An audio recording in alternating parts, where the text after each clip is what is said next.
have a good show. One B, stand by. Okay, Yeah. Take it. And just go right now. Go to camera 3. Go to the gate. Perfect. Just like that.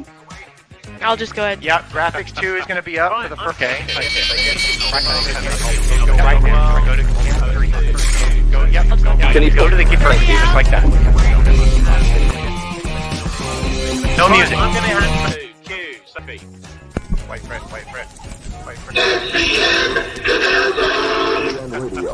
On radio in the Canal Zone. All right, guys, mic check. Go ready. Okay, Ricky, mic. Yep, I am ready. Wait for it. Willie, mic check.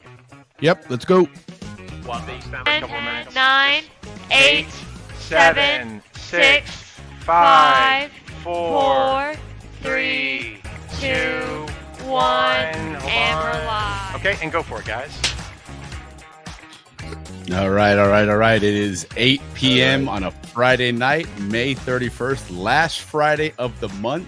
And we got our class of 89 here getting ready to join us from BHS and CHS. So it's going to be a fun little trip down memory lane and talk to the folks down there that were towards the tail end of the Canal Zone, right? And some cool things there. There was some railroad stories, some interesting railroad stories, and not Panama Railroad as we think about it, but some other cool things there. And of course, today's the last day for registration with the reunion. We'll go over a couple of things there about the society and whatnot, but all of that coming up here now on Happy Hour at the BYC. Welcome, Ricky. How you doing, man? Hey, thank you again, everybody. Willie and I, born and raised in the Canal Zone, Panama, here to share with you our little history, our stories, and all the stuff that we want to leave for you folks out there to remember us Zonians, how we really were. Willie, we're always doing this on a Friday night, so let's start our evening with a little toast. Me with my German beers. Today we have a Paulaner 400-year-old German beer. So, Willie, salute to our show. I forgot what number we're on, 14, 15. We're in double digits. That's what matters there, Papa. Salute. After this week, it's a good one, huh? Yeah. Oh, yeah. Lagers. I always like those lagers and those Pilsners. Yeah, Pilsners are good, but they got to be cold. You got to be real cold. If they're not, I don't understand how those Germans can do that room temperature beer, especially on a Pilsner. I think it's the German. I think it's the British. I don't think it's the German. I think the Germans go cold. Okay, right on. Yeah, I think so. I'm not sure. I'll have to go there and check it out. Yeah. But anyway, Willie, man, Jesus, what a week. We've got some great guests for tonight. We've got a great Bochincha section. And like always, a great despedida, our 3 segments. So, let's just get this show on the road, like they say. Absolutely. What do we got? Yep. No, absolutely. So, as we talked about earlier, there's today is May 31st, and that is the deadline for, Pan Canal Society, right? And for the reunion stuff. So we definitely have to again, just mention a couple of things about it and make sure that everybody does get signed up for it. Again, it's $50 covers you for the year, right? And it gets you into all the events. Certainly the pool party alone that you get it's free beer. So most Zonians can probably drink $50 worth of beer on and cover their registration for the year. But again, go to pancanalsociety.org and go ahead and register there. If you want to know what's going on with the reunion, certainly go in there and look. They've got the schedule of events. They got the hotel confirmation information. And again, today is the last day. So we want to make sure that you guys all jump on there. If you want to check out the schedule, again, there's a lot of cool things going on. We're starting from Thursday, and it's July 4th. That's really cool. To kick off the society with a happy birthday to America, right? But there is the golf tournament set. Let me zoom that in a little bit. People can't see that. I can't hardly see it. So we got the golf tournament in the morning, first thing. We're trying to see if we can't get Ricky to fly in Wednesday night and help cover that. But if not, we'll figure out a way to cover it because I am going to be golfing. But then, of course, you've got the vendor rooms are open 10 a.m. every morning. Make sure you visit those guys. Get there early before they run out of stuff. Some of that cool stuff, they run out of it quick. Some of those cool shirts and stuff. I know that Carlos Hadabao puts out some really, really cool stuff. I know that Cassie Sprague and Panama Arch is going to be there with Al Sprague's stuff. And in fact, we'll showcase some of that here later on the show with some of the bundles that they're offering and some of the special packages and they've got some big raffles going on for some original prints, some original Al Sprague prints, which if any of you saw our show back in January, it was a really cool show. We actually talked about Al Sprague and his history and how he got started in the Canal Zone and his art history. It was a really cool show. And so yeah, make sure you check that out and go onto that website, PanamaArts.com, and order your stuff there. But anyhow, back to the reunion. Thursday again, we've got mostly registration stuff, ticket sales and whatnot. The reunion clubhouse is open 11 to 4 every day. There's a happy hour, Cuba Libre happy hour at the reunion clubhouse 4 to 5. And whatnot. Then Friday, there's that Pollera experience. It should be pretty cool. Go in there and you got to sign up for that and register. That's limited space. So you just can't show up and participate. But I think that would be a really cool experience for someone to see the whole kind of the history behind the Pollera and how that whole elaborate, outfit and everything comes together. But that should be kind of fun. There is the annual meeting for society members. And again, that you're as a member of the society, you have a say, you have a vote in what goes on and help participate in the canal, right? So yeah, keep that in Willie. Yeah, Willie. You know me. Every time I Willie use because I gotta interrupt you. I'm looking at our YouTube feed and it's not. We're not on YouTube. Okay. So I don't know. I'm gonna jump into our segment, the Bochinche segment. Maybe you can check that out, see what's going on. Yeah. Let me figure that out. And if somebody there's a Daniel Carl Klauser. It looks like he put in the chat. He's saying hello. If you're still on there and you can see the feed, let us know. Okay, Richard Grimison said yes, you are. Now, Richard, you're chatting on the Facebook chat though. Is it coming through on YouTube as well though? Because we streamed to both YouTube and to Facebook. Yeah, no, I'm looking at YouTube right now on my phone, and we're just not on. It says waiting for SCN. Yeah, you're right. I am too. All right. But anyway, we are on YouTube. What's up, Richard? What's up, Alf? What's up, Jim? What's up, Daniel? Good to see you guys on. Thank you for coming on and sharing and joining us. All right. Well, Willie, check that out. I have both open. All right. Well, phenomenal. I'm happy to hear that. Let's move on right along. Guys, cool. Our section today, which is always the Bochinche segment, has 3 parts. And I want to start off with what Willie just left off with, the reunion. I'm going to mention it. All the happening things that are going on those 3 or 4 days. Like Willie said, I'm trying to get there Wednesday night, but if I don't, the reunion pretty much starts Thursday mornings with the golf tournament. But before we get started, the theme for the reunion this year, guys, is the Star Spangled Reunion.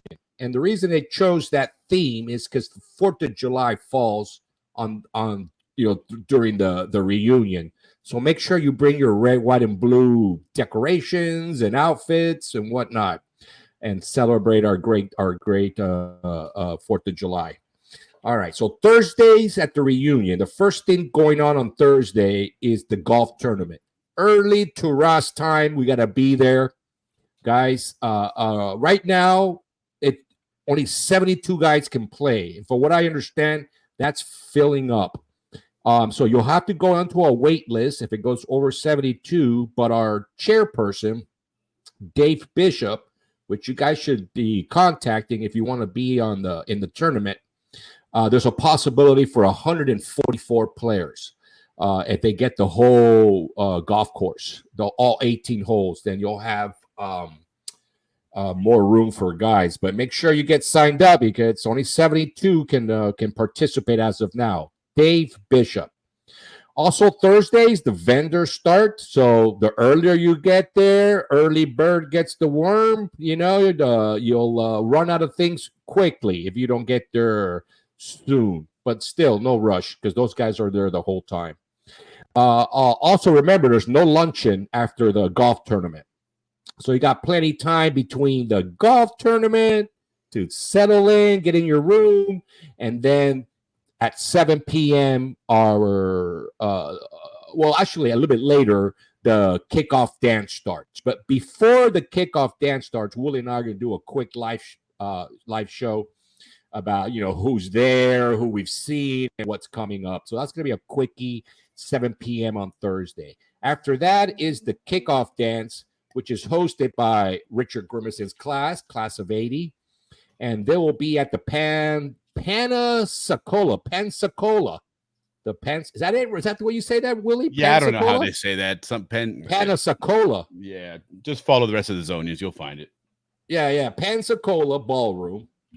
And Aquinas will be jamming Thursday night. So it's like being at the yacht club, middle bar. So make sure everybody makes it there Thursday. Chit chat with everybody, but inside the place. So I'll be there. Will be there. So come on in and look for us, and we'll take pictures and all that, and get you guys on our podcast. So that's Thursday. So Thursday's kind of mellow, the golf, vendors, and then a nice little party with live music. Friday, at least for me, all the events start at 8 a.m. Yoga, free yoga. Okay, and that's always held at also one of those Pensacola ballrooms. Okay, free. Yeah. So that's 8 a.m. So that gives you plenty of time to have breakfast, chit chat with everybody, get to see everybody, and then at 2 p.m. they've got everybody's got to make this. It's called the Cultural Seminar. It is Friday, right? Cultural Seminar. This is a bunch of stuff is going on during this cultural seminar. One of the fun things that they're doing, something that Willie and I have been talking about, is they have this thing called Test Your Knowledge of Canal History. Okay. And it's kind of like these games that you play, and you play in groups, and they ask you questions about the zone, and it's for all ages. So that's kind of the cool thing. And this is being sponsored by the Panama Canal Society, as well as the University of Florida's library, as well as Friends of the Panama Canal Museum Collection. They're sponsoring. Now, this is a cultural seminar, and the Test Your Knowledge is in conjunction with a special interactive exhibit of Canal Zone townsite maps.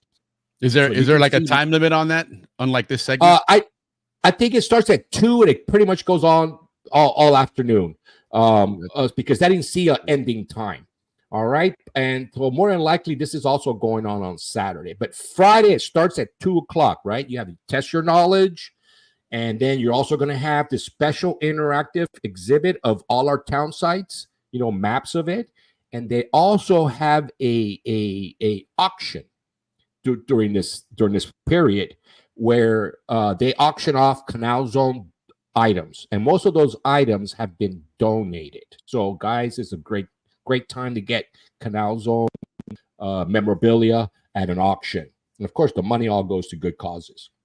And then for the last thing that they're going to have at this cultural seminar is the history of our railroad. Now tonight we're going to be talking about railroads. All right, and remember our railroad started in 1850. Long time ago. So there's going to be an exhibit on that, a little history on our railroad. All right, so that's Friday. And then Friday at 4 to 6 p.m. Friday's a great day. I mean, Friday and Saturday are like awesome at the reunion. All right, from 4 to 6 p.m. at the clubhouse, they're going to have a happy hour. And guess who's playing? Shorty and Slim. Oh, my God. Friday at 4 to 6 p.m. So, get in your cultural seminar, get in your pool time, get in some yoga, and then go to the clubhouse happy hour from 4 to 6 and enjoy some Shorty and Slim. They're coming out with a new album too. So you'll be hearing some new songs. I'll probably play some of it here in just a little bit because he shared them with me last night, and he said feel free to put them out there. I'll double check to right. make sure before I put them out Yeah. there when Alex jumps on. And make sure he gives us that release so we don't get in trouble. All right, guys. So that's from 4 to 6 p.m. I'm going to be at all these with Willie. I'm sure Willie and I will be at all these. Yeah. If he's not there, I'll definitely be there. And then at 8 p.m., like always, every Friday, we'll do our Babo Yacht Club Live. We're going to try to do a shorter version. But again, we have no idea what's going to happen because de repente, we're going to have 10,000 people that want to get interviewed. And we will interview all 10,000. But that will have 10,000. I ain't going to do that shit. Go ahead. According to what I've been hearing, we have over 2,000 people already signed up for the reunion. So that's good numbers. So it's going to be a big reunion, be a good crowd. All right. So at 8 p.m., we come on live on Friday after the Shorty and Slim Clubhouse happy hour. We'll come on and do about an hour show. Again, we don't know. We're assuming it's going to be an hour, but we'll see what transpires. And then after that, you guys can catch us at the Electric Experience down at the, at those Canal Zone, Panazoning Cola thing. I'll ask what the heck, how you pronounce that. Holy cow, you got to figure that one out, brother. Yeah, Panazacola. Panazacola.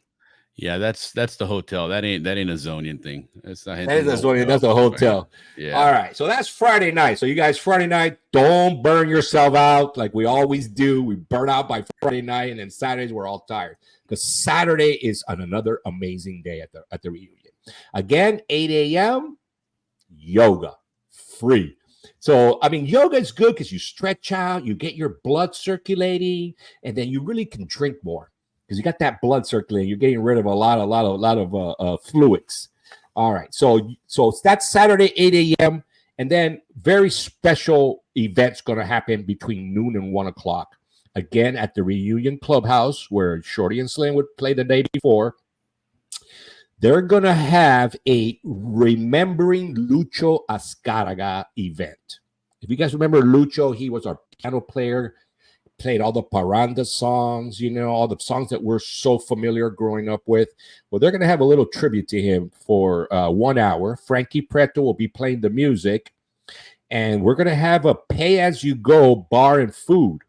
So come and get your rum and cokes, eat some empanadas, some yuca, and listen to some Lucho Azcárraga. We're definitely going to be at that event. Remember, pay as you go. All right.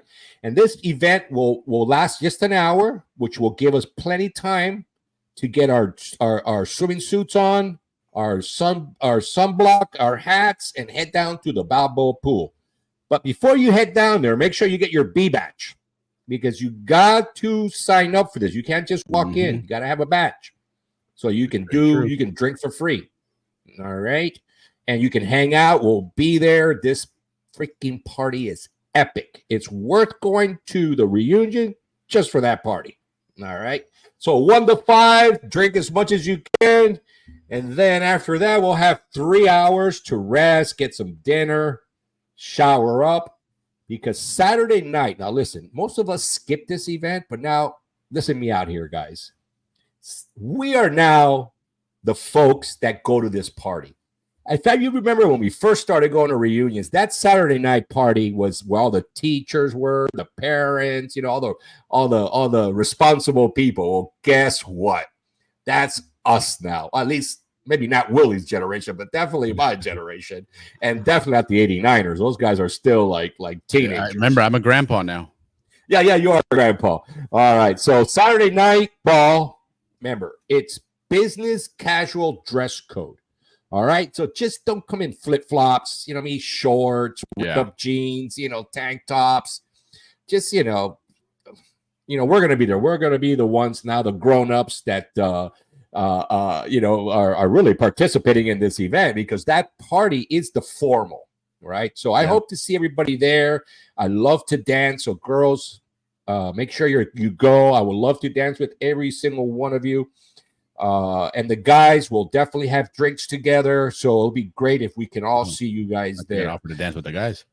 Yeah. So that's Saturday. So you guys, we're a month away. So if you're still on the fence about the reunion, I just told you what kind of what kind of weekend that's going to be. I mean, it is from 8 a.m. to 2 a.m. of nothing but events. Happy go lucky Sonians. Yeah. All right. Sure. All right. Let's move right along because that we do talk a lot about our reunion, but we love our reunion. I mean, where else do 2,000, 2,500 Zonians come together? Yeah. I mean, that will never happen anywhere else. No lie. All right. No. And that's all brought to you by the Pan Canal Society, guys. Remember, keep your membership up to date. Okay. Please renew it. This is what keeps the Canal Zone going. This is what keeps all of us getting together. So it's really important. And as time moves on, obviously membership is starting to dwindle in certain ways. And so it's up to us now, our generations and, you know, the class of 89 that's jumping on here in a few minutes to keep the story going, man. And part of that is join the society. Make sure you get your membership up to date and get involved, volunteer at the reunion and do things and help out, you know? All right. So moving right along with our bochinche. So that was the reunion bochinche. Now we're going to get into some Canal Zone stories. But before we get into that, I want to shout out some birthdays because I got some special people to celebrate their birthdays with. First and foremost, straight to heaven, my very, very, very good friend, Susan Thompson. She has a birthday tomorrow, as well as Carla Reese, my very, very dear friend that I love. She has a birthday tomorrow. She's 60 years old. Jason Gratides just had a birthday. Very good friend of mine, ours, because Willie's a good friend of yours too. He just celebrated. Coming up from the Atlantic side, John Pierce. No, we're from the Canal Zone, so we know these people. So you know. Yeah. John Pierce from the Atlantic side, and then later moved over to the Pacific side. He has a birthday coming up on the 5th, as well as Joe Dusek, very good friend of mine. His birthday's on the 7th. And that's what we have for birthdays. Now, we're going to move right into Panama. Right now, guys, in Oxford, North Carolina, they have a new mayor, Willie. And this new mayor comes straight from Paraíso. So Paraíso, class of 75. So that means he's like 66 years old. Guillermo Nurse, N-U-R-S-E. Okay. I think we have a picture of him, Willie. He is Oxford, North Carolina's new mayor, straight out of Paraíso. We have a picture of him so you guys can see what he looks like. Where did you send it to me? It's in the overlays. You'll see it. Oh. Pero tú no me avisas esa vaina. Sí, loco. There you go. Hey, there he is. There's our man, our Guillermo Nurse, el panameño que es alcalde en Carolina del Norte. Right. So a fellow Zonian, you know, Paraíso, also Zonians. Congratulations, Mr. Nurse, and do a good job. Represent. Yeah. All right. So sticking to Panama, we now, and Shorty and Slim, we had heard that they'll be playing June 8th at a very Zonian restaurant called Magoo's in Cardenas. But at the entrance of Cardenas, right there by where the train station used to be. Magoo's, Shorty and Slim, June 8th. So that's next week. Nice. Sticking to Panama, we have a very special anniversary to celebrate here. Tommy and Xenia Morris celebrating their 33rd anniversary. So congratulations to you guys. God bless you guys. And Tommy, we are looking forward to having you on now that we've been talking about railroads. All right, sticking to the canal. I also got word that it's been raining a lot, Willie. And this is nothing but good news because the water table showed a dramatic rise in its reservoir levels. So that is tremendous news for the world as well as for Panama. Yeah. You know, they can get more ships through. For sure. All right. Now, yeah. So there's also news coming in that not only is Mexico spending billions and billions of dollars to build a railroad to compete with our canal, but now Colombia is also joining this. Colombia is also joining this built a railroad thing.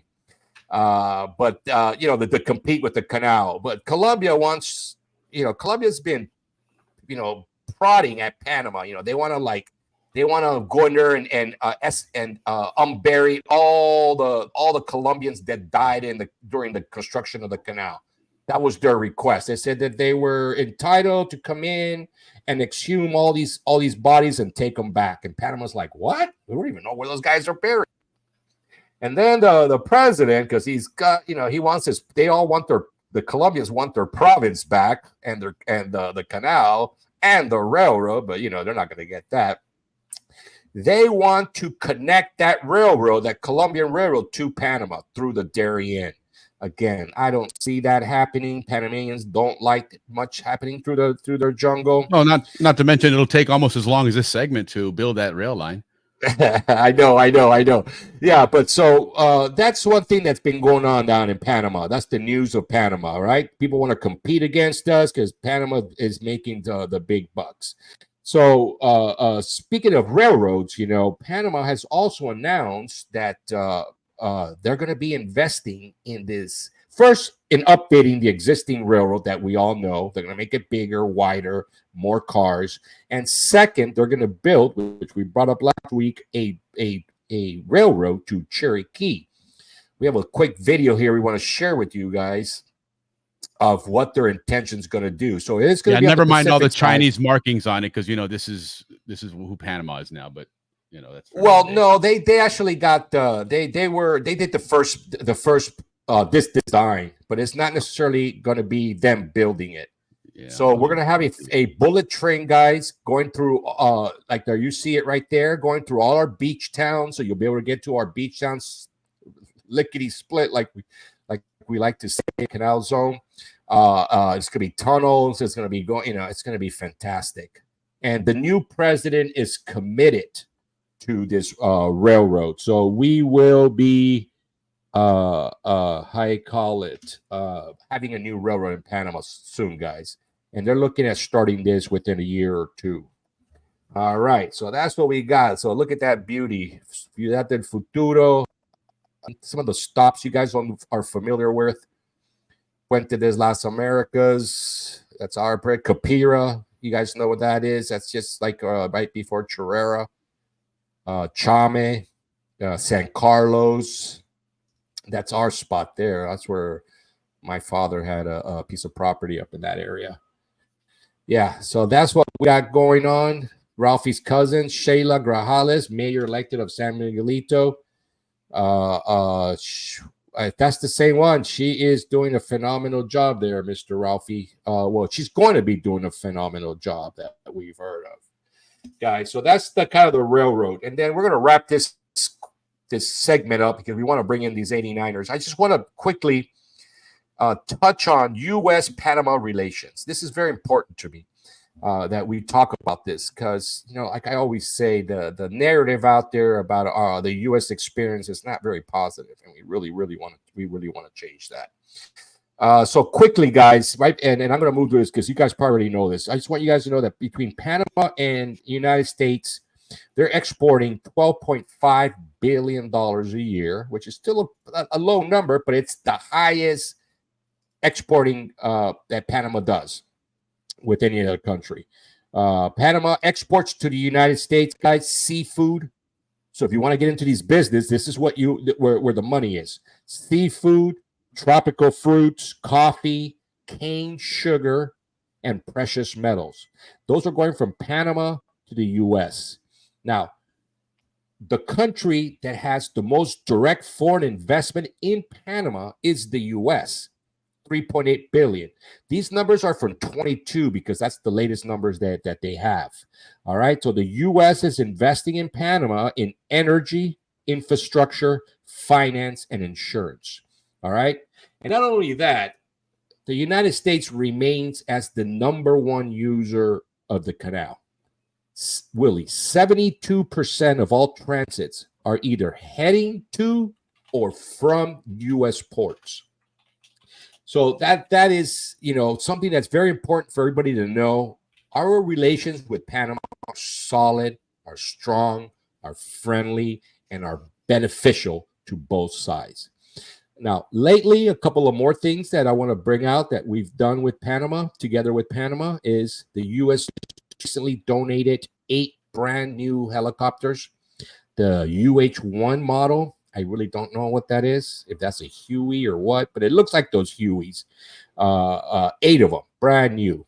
And then also for all you captains out there, you probably already know this, the U.S. Navy had a ship called the Pathfinder recently go through Panama.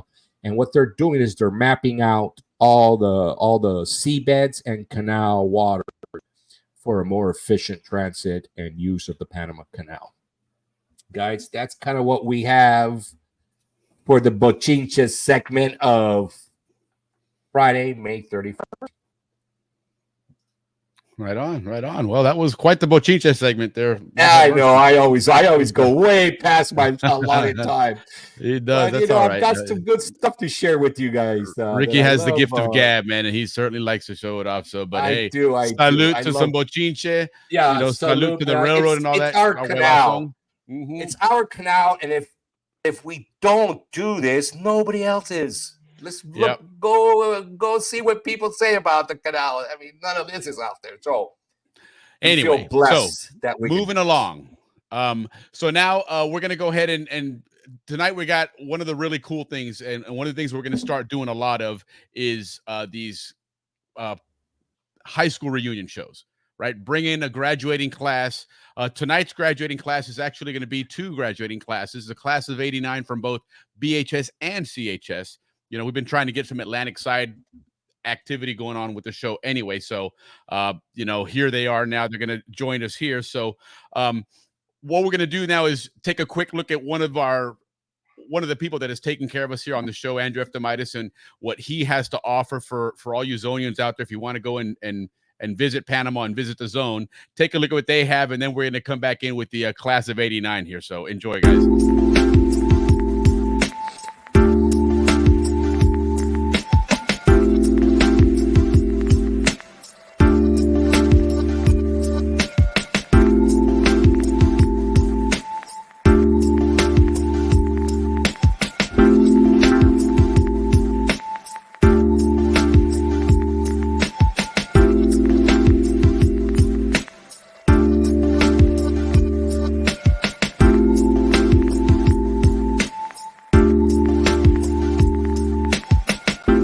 Guys, welcome. We've got now our class of '89 folks joining us, both CHS and BHS. A long time coming. We finally got everybody together. We laughed about trying to get everybody on and saying, hey, this is like herding cats sometimes, to get everybody together. But we did, it's a big group. It is a big group, and it's going to be a lot of fun talking about what went on back in '88 and '89. Of course, we know '89, the invasion came through, but these guys were already out of high school at that point. But there was still that build up there, and it was also the winding down of the canals when we were down to the last 10 years now. So, but it's really cool to have these guys on. We're just going to kind of have a bit of a not really a free for all, because if we do that with Zonians, it gets kind of crazy, and then nobody can hear or understand anything. But that being said, like we did with the '79 group, we're going to take a look at a couple of spillway articles. I pulled up the Zonian and the Caribbean yearbook, so we'll go through those pages and check out what these guys look like back in the day. They also sent us some pictures to show you guys and share with you guys. But anyhow, guys, welcome. Glad to have you guys on here. Welcome to the Happy Hour at the Balboa Yacht Club. Thanks for having us. Yeah, man. Hello, guys. Cheers. Hello, my little brother and sister. Yes, Hi. salute. Yes. Hey, We're getting invaded by the Royals, Royals guys. here, huh? Great group. Hey, Cheers to you guys, and thanks for making it, man. Hey, Gerald, I was a little worried it was going to be Pacific side against Atlantic side, but now I see it's the Royals against everybody. Exactly, right? That's exactly it. Yeah, the Royals are definitely representing here tonight for sure. But yeah, we're representing. Right on, guys. Won't be able to get a word in with Ricky talking. Okay, well. No, listen, Ricky's No, already I've already been told. No, I've been told. Handle the comments and handle the tickers. So I'm gonna have Willie doing. Look at me. I'm not gonna talk right here. I am. No, hold on. We're going to mute you. Go ahead, guys. No, we're going to mute you because we're the immature group. Remember? You're the mature group with the suit and for the formals, and we're the flip-flops. So I got that one. Oh, yeah. Right on. That was a shot across the bow right there. I like that. I like the dress. I Jason Gregg, right on. David Larkin, right on. A lot of good people on tonight. Yeah. Always count on Greg to keep you humble, man. Yes. Never a dull moment with those guys. for sure. But so listen, class of 89, right? We Go started backwards. actually in 88. Back now, what's it been now? 35 years? Is that This what is you our guys are? 35th class reunion. Yep. Okay. Yeah.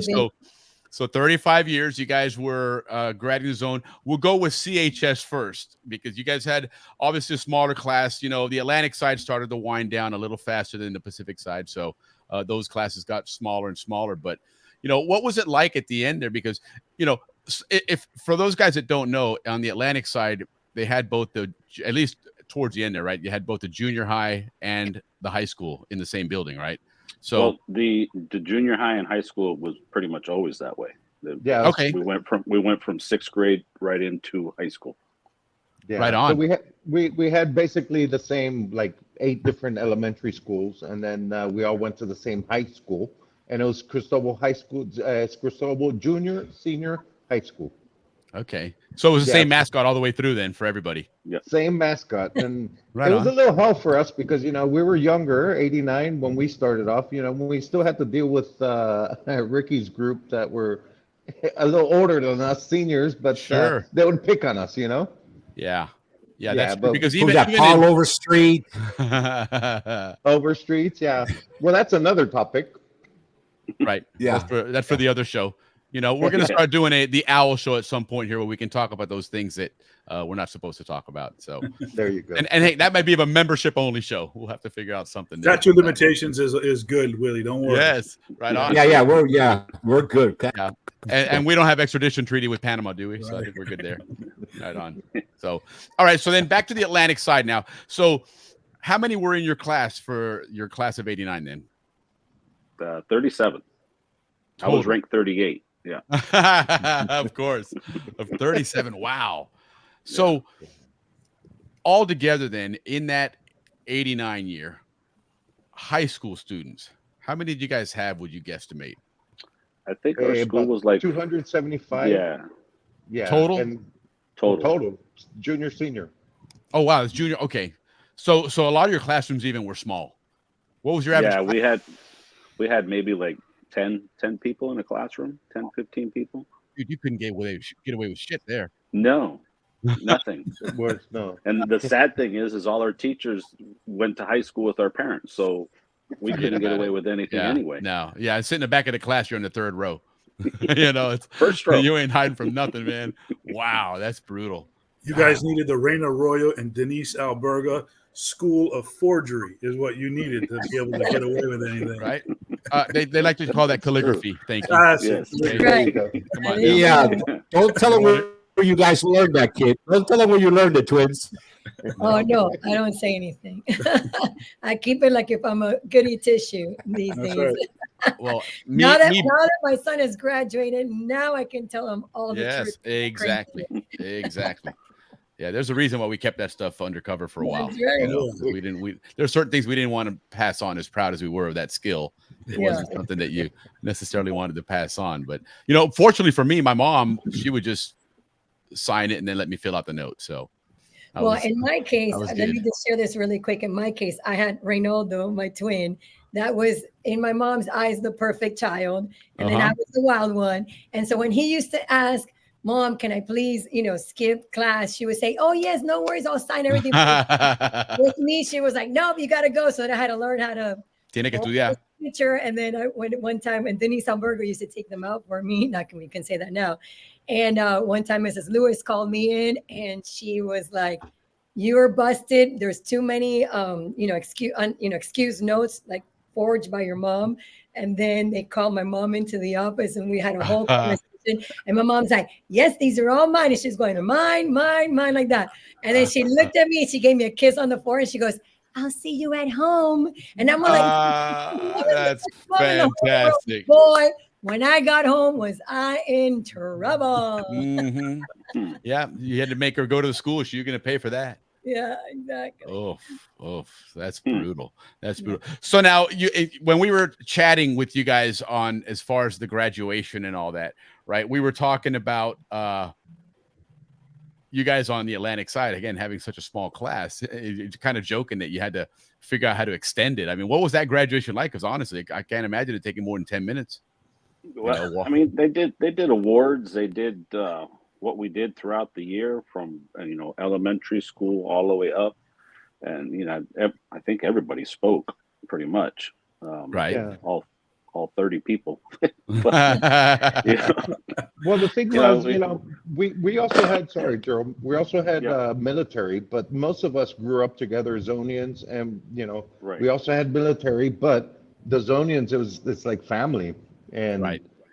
Our class was pretty much split almost 50-50 Zonians to military.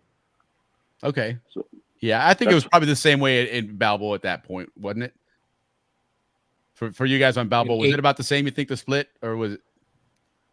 Yeah, I mean, I think that's probably fair. There was probably, if you're looking through a yearbook, it's probably 50-50, 60-40, something like 60-40, that. Yeah, probably, yeah, 40% Zonian, 60%, military. We had a pretty hefty military. I mean, I look at the guest list for our 35th class reunion, and it's pretty, military brat heavy. So right, probably fair. Well, at the same time, for your guys' 50-50 to ours 50-50 is substantial to 17 people. Right. If you go 50-50 with our class, that's 17 people. So an offense and a defense and a few people on a bench. Well, we had covers everybody. 14, 15 people on a senior high school football team. Wow. Yeah, basically everyone that tried out made it, and then they got weeded out because they couldn't take it. They didn't play. We were all playing both ways, every way. And, so if you sat the bench, you suck. You're really bad if you sat the bench. You were I mean, with 15 people, man, if you ain't getting playing time, God, you're bad. No, it's just you have to fill up the bench. Make us look tough.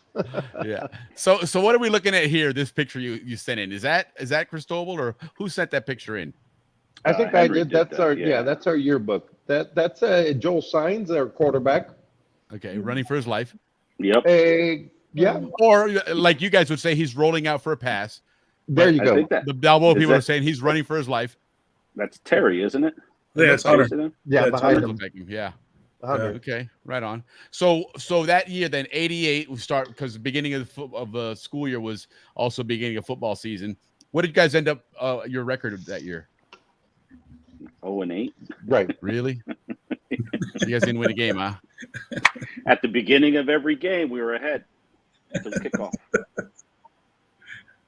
We had the spirit, though, man. It didn't matter if we won or lost. Yeah. When did the Cristobal dominance stop? Stop? Yeah. I would say when we sent everybody to the Pacific side. It was mostly in the 60s. It started weeding off into the 70s, but after that, we went downhill. Because I remember not too far down. Because my heavyweight year, Cristobal was champion for like 2 years. Now our pee-wee, lightweight, and heavyweight teams, we were pretty tough, but the high school team, they just they didn't do too hot. Which doesn't really make sense, but well, I don't think we were put in the right positions. Maybe. Yeah. Our coaches were telling us that you guys just had a bunch of rotating coaches, and then eventually you guys got a stateside coach that stuck around and then made you guys champions there towards the end of the 90s. Towards the end, yeah. That was what was his name? I forget his name.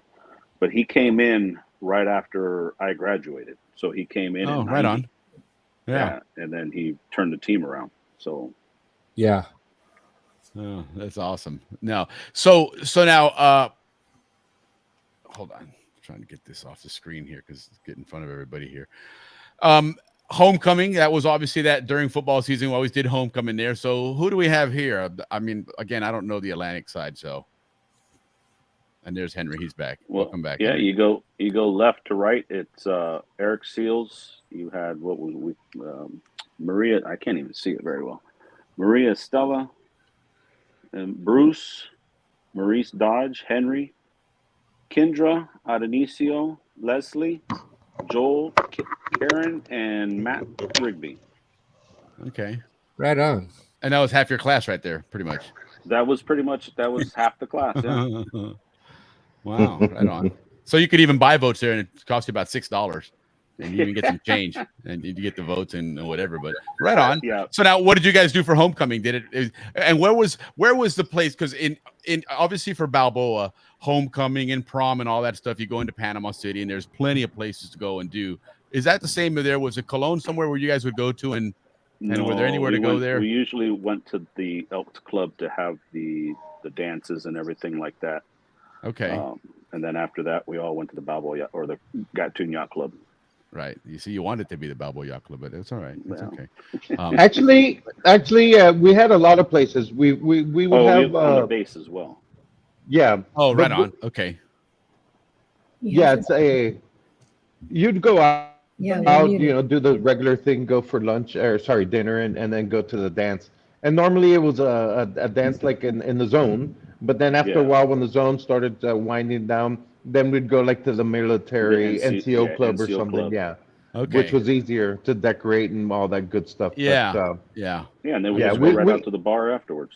Yeah, and we didn't go into Cologne for these type of events. It wasn't. Yeah. It was safe for us, but it wasn't like you don't. The school wouldn't do anything there. No, probably not. No. Yeah, interesting. Okay, right on. Hey, And Joe, then, the group, how many were Zonians and how many were military? It probably graduating class is a little less than 50-50. No, I think the picture there. in this picture right here, there were 2 military. Okay, and going back to this one, yeah, how many were this one? We had 1, 2, 3. Oh no. 4 military. 4, yeah. Okay. So no, sorry, I take that back. 1, 2, 3 military. The Bruce, Maurice, and Lisa. Yeah. Cool. Military. Yeah, that's cool. And then, of course, here's your junior senior prom, and look at Henry. Vaya pelao. Check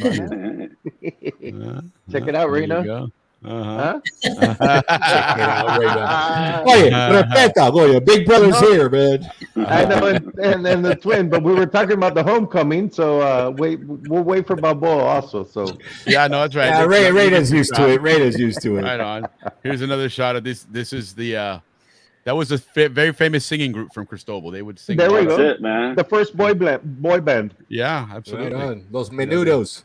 Exactly. Exactly. They were the predecessors to Shorty and Slim. You know, Right on. and look at these guys. What is it? See no evil. Well, it's speak no evil, see no evil, hear no evil. So we were backwards. Yeah. Well, see, I can't see anyway. So he tried opening his fingers up, and you thought you were on the left, and they just took the picture anyway. So yeah. Right. And who do we have here?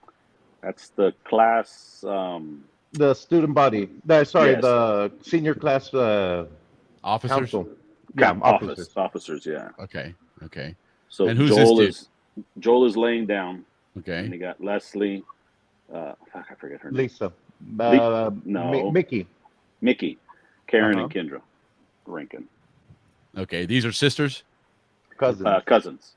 Okay. Yeah. There's a lot of that stuff down there. Yeah, that's an old Zonian name, Rankin. I've heard of that name for a while. Yeah. And Well, this is volleyball season. And that's Kendra. That's Kendra, and her mom was the coach, Coach Rankin. Oh, right on. Okay. Hey, one thing Cristobal did have that better than Balboa was their gym and their locker rooms. Those you guys were way ahead of us on that. Yeah. Well, we had $1 million gym, and then I think 2 years later. No, yeah. No, we had $1 million gym. They did the floor, and then like 3-4 years later, they closed on the school. Yeah. You had to spend the money. That's what it was. Yeah. I guess. Yeah, the budget. That was actually use it or lose it. Right. Absolutely. But definitely, I do remember your locker rooms were spectacular. Right on. They were spectacular, but we had a problem. When you were a young kid and playing sports with older people, somehow they'll just throw you out naked on the back door. Nuh-uh. Yeah, so you would have to run around the building. Yeah, that happened at Corundu too. To get into the locker room. You had to run back through the gym to get back into the locker room. Oh, that's brutal, man. That's brutal. And that's right about the time everyone was playing basketball because we're coming back from practice, and it was fun. Yeah, right on. Have mercy. And nobody said a word. That's where we got our speed from. All right. And our agility. So now, did you guys do any better in basketball than you did in football at the end there? In Basketball we was weren't bad. hit or miss. Yeah, we Okay. weren't too bad. Because I know in baseball you guys were good. Baseball, soccer, volleyball, and soccer. volleyball, Yeah, they were always my, good in soccer. My worst games pitching were against Cristobal. That was awful. Yeah. God baseball. almighty, man. I couldn't keep anybody from hitting that damn ball. Well, you got to remember when baseball. By the time we got into Little League and Pony League, and I mean, we started basically playing on all the same. We were all on the same teams. So, and once we got to high school, we've been playing together since we were 5, 6 years old. Yeah, Yep. and you're all on one team. And Our coach put it together. Yeah, most of the team was Zonians. They had, I think, 1 or 2 military people, and that was it. Yeah, we had a lot of baseball on the Pacific side as well, but to your point, you put on 4 different teams. Yeah, yeah. So yeah, you're stronger player. Yeah, the way they split it up was, but we never split up. We should have split our football team up, but. Yeah, 7-on-7 you'd have to be playing or something like that. Well, there was one year, actually, I think it was our I want to say our sophomore, junior year that we were our junior year, we were actually at the point of possibly having to play 7-man football because we didn't have enough people to even suit a team. Yeah, so we had to scrounge around. I remember coaching one time a team like that. I coached against a team that had exactly 11 players. And then towards the end of the game, they had a player go down, and our director comes up and he's like, "Hey, you can still play with 11." I was like, "No, that's not cool, man." We ended up beating him anyway, but I was like, "I'm not gonna play 11 on 10." These poor I think if anybody played against us with like 8 people, they still would have beat us. Well, I'll tell you what. Right? I don't want to make this segment longer, but I would like to give. Don't worry, Ricky does it all the time, so you feel free. Man. Knock yourself out. Well, see, I'm trying to 3-hour shows all the time. I'm trying to gain points. I don't want to be overextending. No, you're good. But you're good, brother. No, but cheers. Hey, what I'm saying here is Gerald. Gerald's father was a commentator, announcer. Yeah. And he was just, oh my God. It was I used to punt. He was all over us. Gerald would snap and I would punt. And you would always hear 3rd and 25. I suggest the Tigers punt. Or once again, punting out of their end zone, the Tigers. Yeah. I love it, man. I hope somebody's got a recording of something like that, man. That would be great. If anybody that's listening, if you have access to any football, be it Little League or high school, please get in touch with us. We really, really want to grab some footage, which by the way, and we'll touch on this towards the end of the show, Ricky, but we didn't touch on that Rams reunion. And if anybody has any Rams memorabilia, but certainly video, we're really looking for video. Please send it out to us. So anyway, now back to the stellar tennis team here. It looks like quite a tennis team. What's the story on these guys? I couldn't tell you who's on that team. I'm not too sure, but they just found a picture and they sent it. They're like, all right, it's Chris. No. They were like, we got a lot of people on the team this time. Right, exactly. Yeah. It's the biggest team they had out there was a tennis team. That was about the size of our football team. These guys probably beat the football team. They could have. No, well, see, what happened was they would play tennis and then suit up and just sit on the bench. Make it look like you got a full team. Bigger. There you go. There you go. Right on. So that's tennis. And then, of course, class of 89, we're on top. Right on. And look at that's everybody's signature. That's the whole class right there, everybody. Yeah, that's one of them. What page? That's crazy. One page. It's kind of went full circle because if you look at the early issues of the Zonian or whatever yearbook, when for like the 1920s, it was like this. You had really tiny classes. It's amazing to how it kind of went full circle with that. But right on. And then check these guys out. Bye. Yeah. Look at these guys. Command performance. Wrestling team? No, we were the Panama gymnastics team. Oh, right on. Got it. No, that's our Cayuca team. Oh, it was that's Cayuca.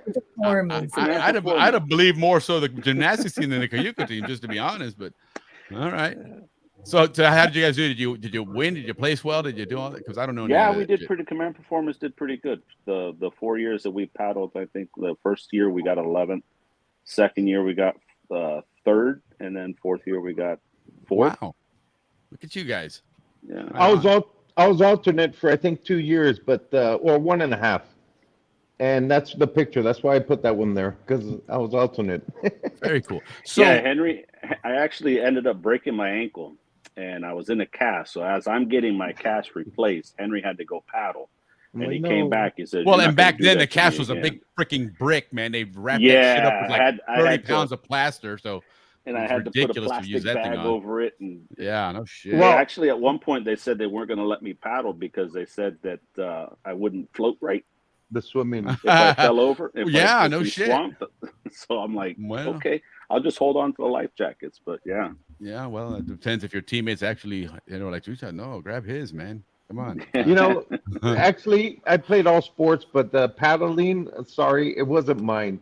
I don't know why. Me neither. but- You and me, brother. I forget that Yeah. shit. Listen, I watched my brother get up at 5 o'clock in the morning to go Yeah. paddle. I'm like, forget that noise. Yeah. Hey, we Willie, used you to want to do that. paddle? No, hell no. Don't even bother No. asking because I ain't doing that shit. No, that's why I was So- alternate. And then Yep. one time I had to, well, a couple times I paddled because Gerald was with his cast. And I said, no. Let's see how we tighten that plastic bag and you're paddling. I even made sure that my paddle for a wood shop sucked so that I wouldn't even be tempted to use it. Okay, it was like, no, this thing won't even work in the water. Get it out of here, man. And then the other thing, I don't know, and I'm sure it was the same on the Pacific, but on the Atlantic side, you would lose friends. Oh, yeah. And family members would fight. Yeah. Paddling? Yeah, I don't know if it was Paddling, with yeah. you guys, but yeah, Guys here took it too was. Seriously, you took Nah, it too that's a seriously. locura. And real quick, welcome, Alex. Glad you joined us. Alex just popped in here. Pasó, ¿qué pasó? ¿Qué pasó, Alex? Good So to now see listen, everybody there. talking Check it out. I about- got Thrifty, Reynaldo, the twins. Jeez. We got the Motley Crew here, brother. We have the Motley Crew. And here's Hey, the funny part. Reynaldo and Reina were going to be on together on camera. And then I get a message from Reina. She's like, hey, listen, I love my brother, but I'm not going to sit shoulder to shoulder with him for 2 hours. I was like, go ahead, man. You get on your own stream. Tranquila. Oh, that was Reynaldo, top you owe me one secret. now. He's right there. We're like almost shoulder to shoulder. I said, but you missed a key word there, Willie. I said, I love my brother. Yes. Oh, she infinitely. prefaced it with she set the tone. It's love, but a little separation don't hurt. You know, I mean, Yeah. we've been shoulder to shoulder since before we even came to the world. So forget about that noise. But Raina, I thought you did good because you went like that. And Yeah. my brother Ray, and then he was next door on my screen. So I'm like, hey, I thought you guys were together. Yeah. Well, No, that's what the good props does. yeah, for sure. I For think we're sure. next to And- each other, but we're not. And I'd like to comment, Ray. I don't think I met you. I don't think I know you. No, I don't think we met either. No. Too many folks from the Atlantic side, but I do remember some guys, mostly because of the football seasons, and one guy I totally remember I think he was deaf, but he played Alex Velez. he was your nose guard. That guy was tough, man. He was really No, Dan, his brother Danny Danny Velez. was Yeah. was the was And the he was nose guard, deaf? but Alex was deaf. That guy but never Danny jump was off the nose sides. guard. No, Well, he was Right? No, seriously, never jump off he was sides. he was a running back. he was a fullback. What? Yeah. I mean, like I said, we had people in the wrong positions. One he didn't time, know the ball was snapped. until the Can you quarterback imagine turned having to around. audible to that guy? Yeah, I One tell you. Hey. time. Listen, this is funny. Real quick. He was a running back, fullback, 42, and my brother was a quarterback. So he goes in the huddle. He said, 42 dive. So all of a sudden, Bernard 42 goes in, and he just gets rammed. He gets knocked out. He gets in, and everyone in the huddle was like, "What's that sound?" His hearing aid. His hearing aid started ringing. The battery just. I don't know what Wow, happened. maybe from the impact or something. Yeah. Well, anyway, Wow. Bernard says, my brother, he's somewhere around here. Bernard says, 42 dive. He said, no, Bernard, no more 42 dive. 42 dive. Done. Listo. Okay. He went in for the 42 dive again, knocked out, never suited up again. He carried a clipboard. He was the assistant coach. Yep. Probably a better job. Pobrecito. I had to block my brother like 4 plays in a row one time on the goal line, and he went through me every time. The last time, whoever came running into the play in the huddle, he's like, run the same play again, and Benninghoff, block your brother. Chucha, listen, that ball was snapped. I tackled him. I didn't care if I was getting a flag or not, man. That guy was not getting near McGee, and we finally got in the end zone. But hell, it took 4 tries from the goal line. Well, that was the same thing when I was, playing on the Tigers at center. I'm sitting blocking Harlan Crouch. I'm like, what the hell, man? Guy's 3 times my size right now. Little help, dude. I had to go. When I played Green Devils when I was in 13th grade, I was going up against White. One side was Gerald, the other side was Hajduk. In the middle was another big dude. I'm like this. Actually, it was Hajduk, myself, and Daryl Fishbowl. And Fishbowl. Oh, he was tough. Yeah, Daryl Fishbowl. I tried to was come tough, around that line, doing that like the swim move, like the swim technique. Swim. And Hajduk's like this. Ni que sal de aquí. ¿Qué es lo que te pasa? Don't work here. That was grooving, man. That was a year after you left, Rob. You weren't there. Nope. Right after you left. Gerald and I didn't play together. We only played against each other. Oh, yeah. Well, I remember one time I was playing running back. Well, we played everything. My main position was linebacker, but we played everything. Well, anyway, I was playing running back once against White, and I ran up the middle, 42 dive. I ran up the middle, and all of a sudden, boom, everyone just on top of me. And one by one, Balboa just gets up, Dougie Coffey, I don't know, everyone. And at the end, Daryl Fishbowl gets up. I'm like, fuck, Daryl, why the fuck are you punching me? Oh, sorry. Daryl, why are you punching me? And he says, in the pile up, huh? Yeah, in the pile up. There was like 6 people on top of me. He's right on top of me, punching me, giving me kidney punches. And I'm like, hey, stop. Hey, Daryl, why are you punching me? And he says, oh, sorry, I didn't know it was you. And I'm like, but still, you don't do that. He didn't know that you had the exemption. He was giving him the business. That's hilarious, man. Yeah, you guys from White, Rob, were kind of like, you were on White, right? Oh, yeah. They were bullies. Yeah. They were bullies. Yeah, you guys were bullies. No, you got, like I told, I was telling Gerald earlier, you guys had some great talent on your team. Individual talent. At least my sophomore year, the first year I played varsity football. I mean, I remember back with Dario Dennis and Ray and Rudy on that team and Lowinger, you guys. I mean, you guys were loaded with talent, man, and you guys could play, Our problem was there were a lot of individuals. No one wanted to play as a team. It was individual talent. Yeah. So that creeps up again, huh? Yeah. Well, the one thing that you can say that when you guys did play us, we were a pretty hard hitting team. Oh my God, yeah, we knocked some heads. Hey, Gerald, well, there's always a rivalry that's attached there anyway. So we're going. No matter what, there's always a rivalry, and when you get up for a rivalry, whether it's in any sport in any level, when you're playing a rival, you get up for it, and everybody. All Balboa teams were a rival. Yeah, we didn't have a rival. There was always the Atlantic side, Pacific side rivalry. Exactly. Towards the end there, honestly, I mean, no offense to the Green Devils, but nobody really considered them a rival. They weren't. They were just another team. If there was a rival on the Pacific side, it was Bulldogs and Red Machine. That would be a rival. That's what it was when I was growing up. But otherwise, it was Atlantic versus Pacific was the rivalry. Right. Right. And 4 against 1. No, you got and whoever it was that said that you could hit in the jamboree in '88, man, I had a busted play. I rolled out to my right, running the ball, and you guys had a little guy on your team. He wasn't real big, played linebacker or something, and I was rolling out, and he hit me. I got it on tape still to this day. He hit me. I was going this way, and when he hit me, I ended up going backwards. And he stood over me, and he gave me the business after he hit me because I went backwards, and he was like, "Go ahead." Damn, man. That was probably the hardest I was ever hit, man, playing ball. I don't know if that was Geringer or who else played linebacker. Well, that Henry name sounds familiar. Was he a white guy, black guy, Cholito? He's a white Geringer was playing. Yeah. No, well, for the longest time, and no for nothing, I think he was probably a cornerback because Andrew Ademo played linebacker. No, I'll see if I can find the film and send it to you, man. Because thank you, Lord. Yeah, I know. Now we can see. I know. My glasses were about to break. Chiquitín. Yeah, that's what happens. I when we wanted to get- see Alex, man. Get the big. Now, Henry, crowd you in got to here. back off now. You got to back off, little Henry. Eso. Eso, Andrew at the Midas is on with us tonight, guys. Yep. Really Yes, the Andy. so listen, real quick, a Cayuco story that I was out golfing with all the Zonians here this weekend, and I was not aware of this story, but maybe some of you guys are.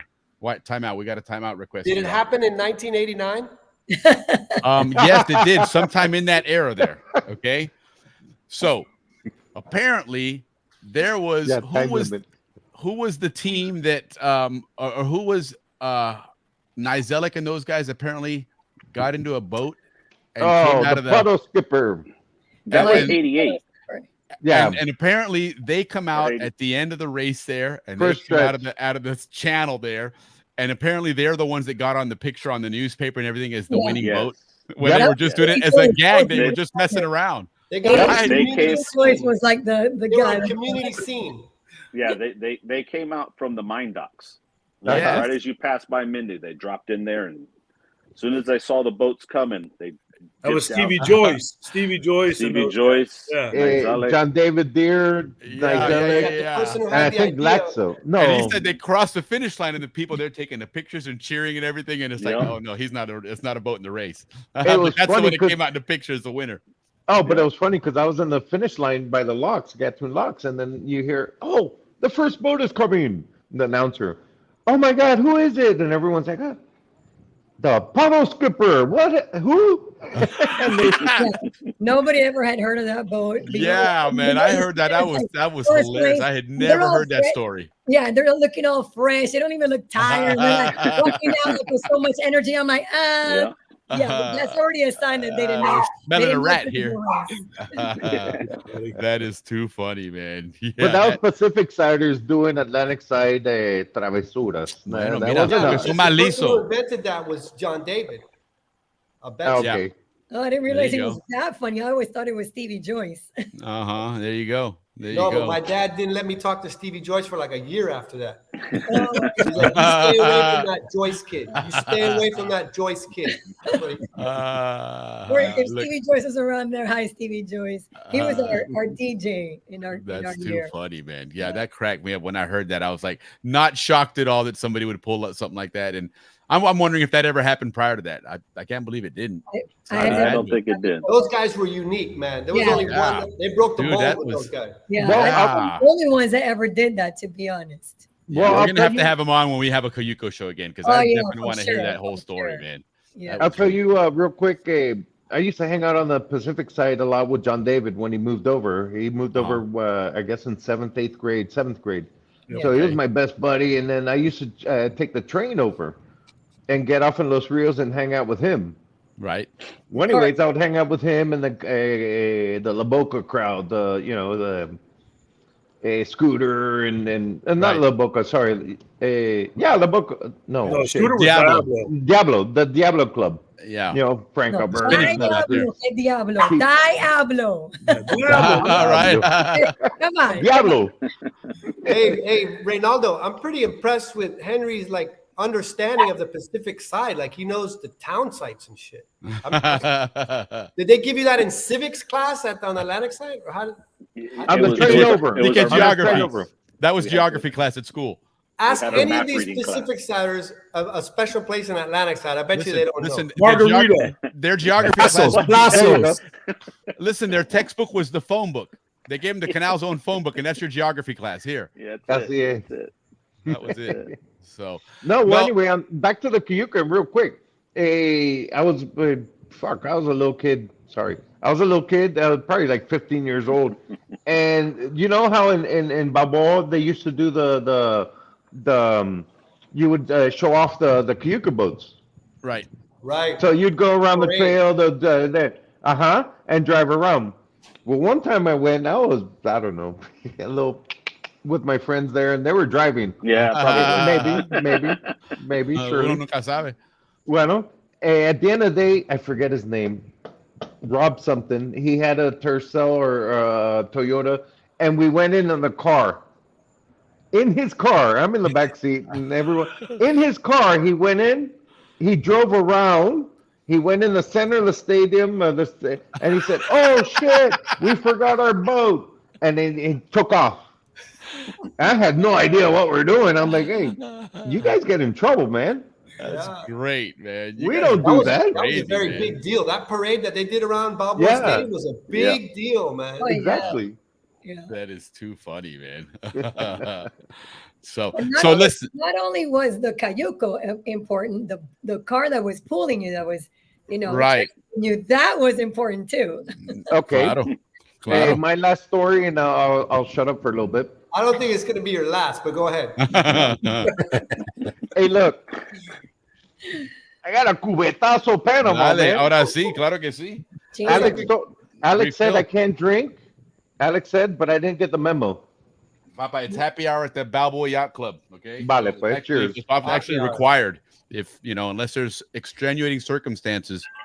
I'm going to we go actually get would rather one, you do it. loco. Claro, Well, dale, if you tranquilo, know my man. twin brother very well, you know that he does not drink, and it does not matter what happens in this world. That boy does not drink. That's And good. Horseshoes. Yeah, when we were little kids, when we were seniors, and we used to have parties at my house in Balboa, because the yacht club closed down because the upstairs there was like the wood was like so bad. Oh, and yeah. Fights, baby. So there used to be these fights in my house, and then they got so popular they were called the Royal Palace parties, and it was every Friday night for the last half year, the last semester of our high school year. And then I remember I wanted Rinaldo to drink so badly, so I was drinking screwdrivers, so orange juice, and he loved orange juice, and everybody knows he loves orange juice and orange crush, still to this day. And I remember grabbing some vodka and going pouring it really fast, and then I swirled it and swirled it around, and then I took a sip. I'm like, you can't taste nothing. So I gave it to him, and he's like, "Why do you put alcohol Of in here? course. How do you know?" Only Reynolds was the only one that would follow that. Of course, he memo. could smell it, man. Nobody else would follow that memo, especially on a happy hour for SCM Friday night. That's all right. He's I our don't have any designated beer, driver so- then. You There can't you do go. it. He's going to be our designated driver when we go. Oh, he go to always the Till college. today, he's still designated driver. Right, For that's all, right. all his No, brothers. hey, At the end of the show, when we go to the causeway, he'll be driving. We'll be good. Yeah. hey, So- great, awesome. If you Yeah. don't drink, you still don't drink. Amen. Yeah, he You're never. not No, he doesn't missing drink. anything. Yeah, exactly. No, you see, you're missing that. We need more of those. Absolutely, absolutely. Well- Well, let's do this. Let's take a look at. There you go, Johnny Black. Heck yeah. Johnny Blue. Oh, Johnny, even better. Johnny Blue, very Johnny nice. Blue. Very Vaya good. pelado, Very puro good. talento. Yeah, right Ahora on. sí. Willie, Russ, are you eating dinner, Alex? Trying to eat some dinner, loco. My mic on? Russ, I have a hamburger over there. Dale. No, Dale, go ahead, confianza. go ahead. Hey, to go back to the Cayuco race, back in the day, we actually bought our boat from a crew out there in the Atlantic side, which was the Cohen brothers. Raina, mute your About the mute yours when front he's cut. talking. I'm muted, actually. No, I think your other thing is. Oh, you know it's a speaker Oh.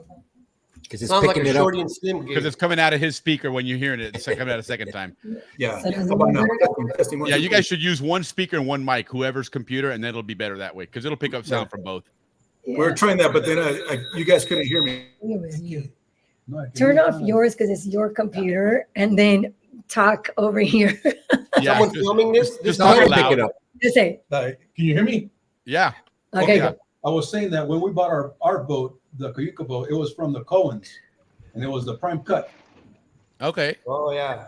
So you guys had a lot of boats over on the Atlantic side, from what I remember. Now, did you have to do a lot of work on that? Did he sell you a piece of shit, or was it in good No, shape? it was a good boat. We Okay. always sanded it down like always and repainted it, but that was about it. And maybe put a little. See, because I'd be thinking, I buy a boat from an Atlantic sider. You got to check that shit out. You'll be in the middle of that damn race, and all of a sudden, where the hell's all this water coming from? What the fuck, man? Sabotage, sabotage. Hey, hey, hold on, Willie. They put that clay in there that's designed to dissolve in like 35 days. About the time the race starts, if and all that shit falls apart. Hold on, Willie. Hold on, Willie. Just saying. That's what I heard. I'm just saying. I don't know. I didn't paddle. I don't know. I'm just Well, saying. You That's- better, you better back that's that what they shit say. up if you're going to come with that shit. That's dude. what You they better back say. it up, man. I'm just telling No, you. no, that's no. what they I'm gonna say. back up my shit. You know, Alex? listen. There are you fact checkers challenging on this me? show. This show has fact checkers, just so you know. Oh, Okay. Okay, well, the fact checker here would be Ralph Furlong. He said, Oh in hell an yeah! episode, I'll take him all I day long, watched brother. it. Dale, Rafa. Remember, we're golfing, Papa. So don't forget. He said the Scenic was the best boat out because of the water and the bow. And it agreed. My age group too. That was one of the better boats, the Scenic route.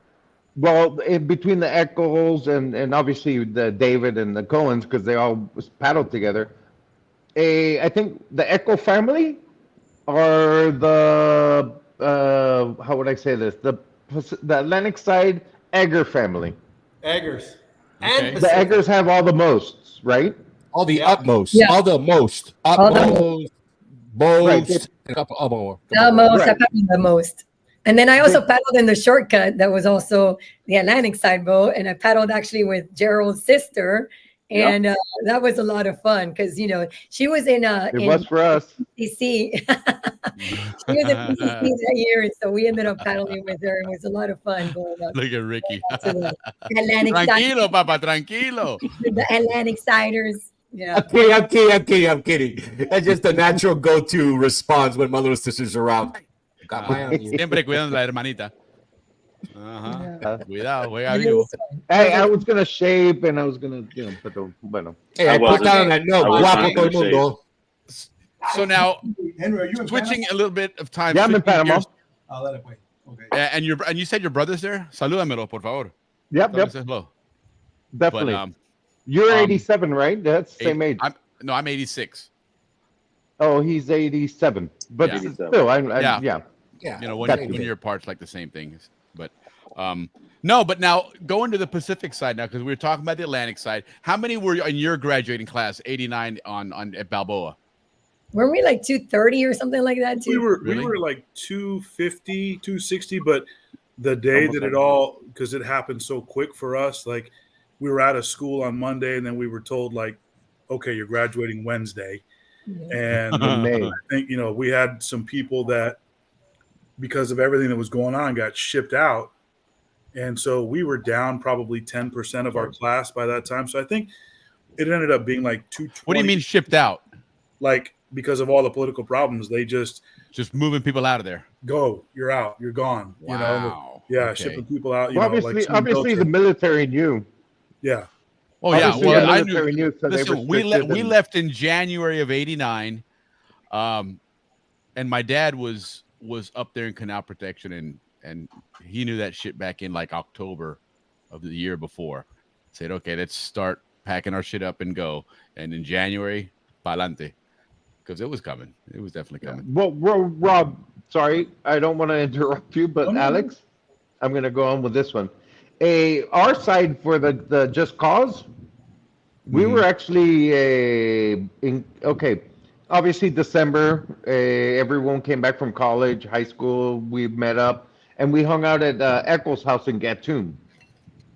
There we have a big block party, and it was basically, you know, playing football, soccer, volleyball, all sports, barbecue, DJ. At night we had a little party there at Alan's house, and slowly but surely they were calling people, you know, hey, is my daughter there? Send her home.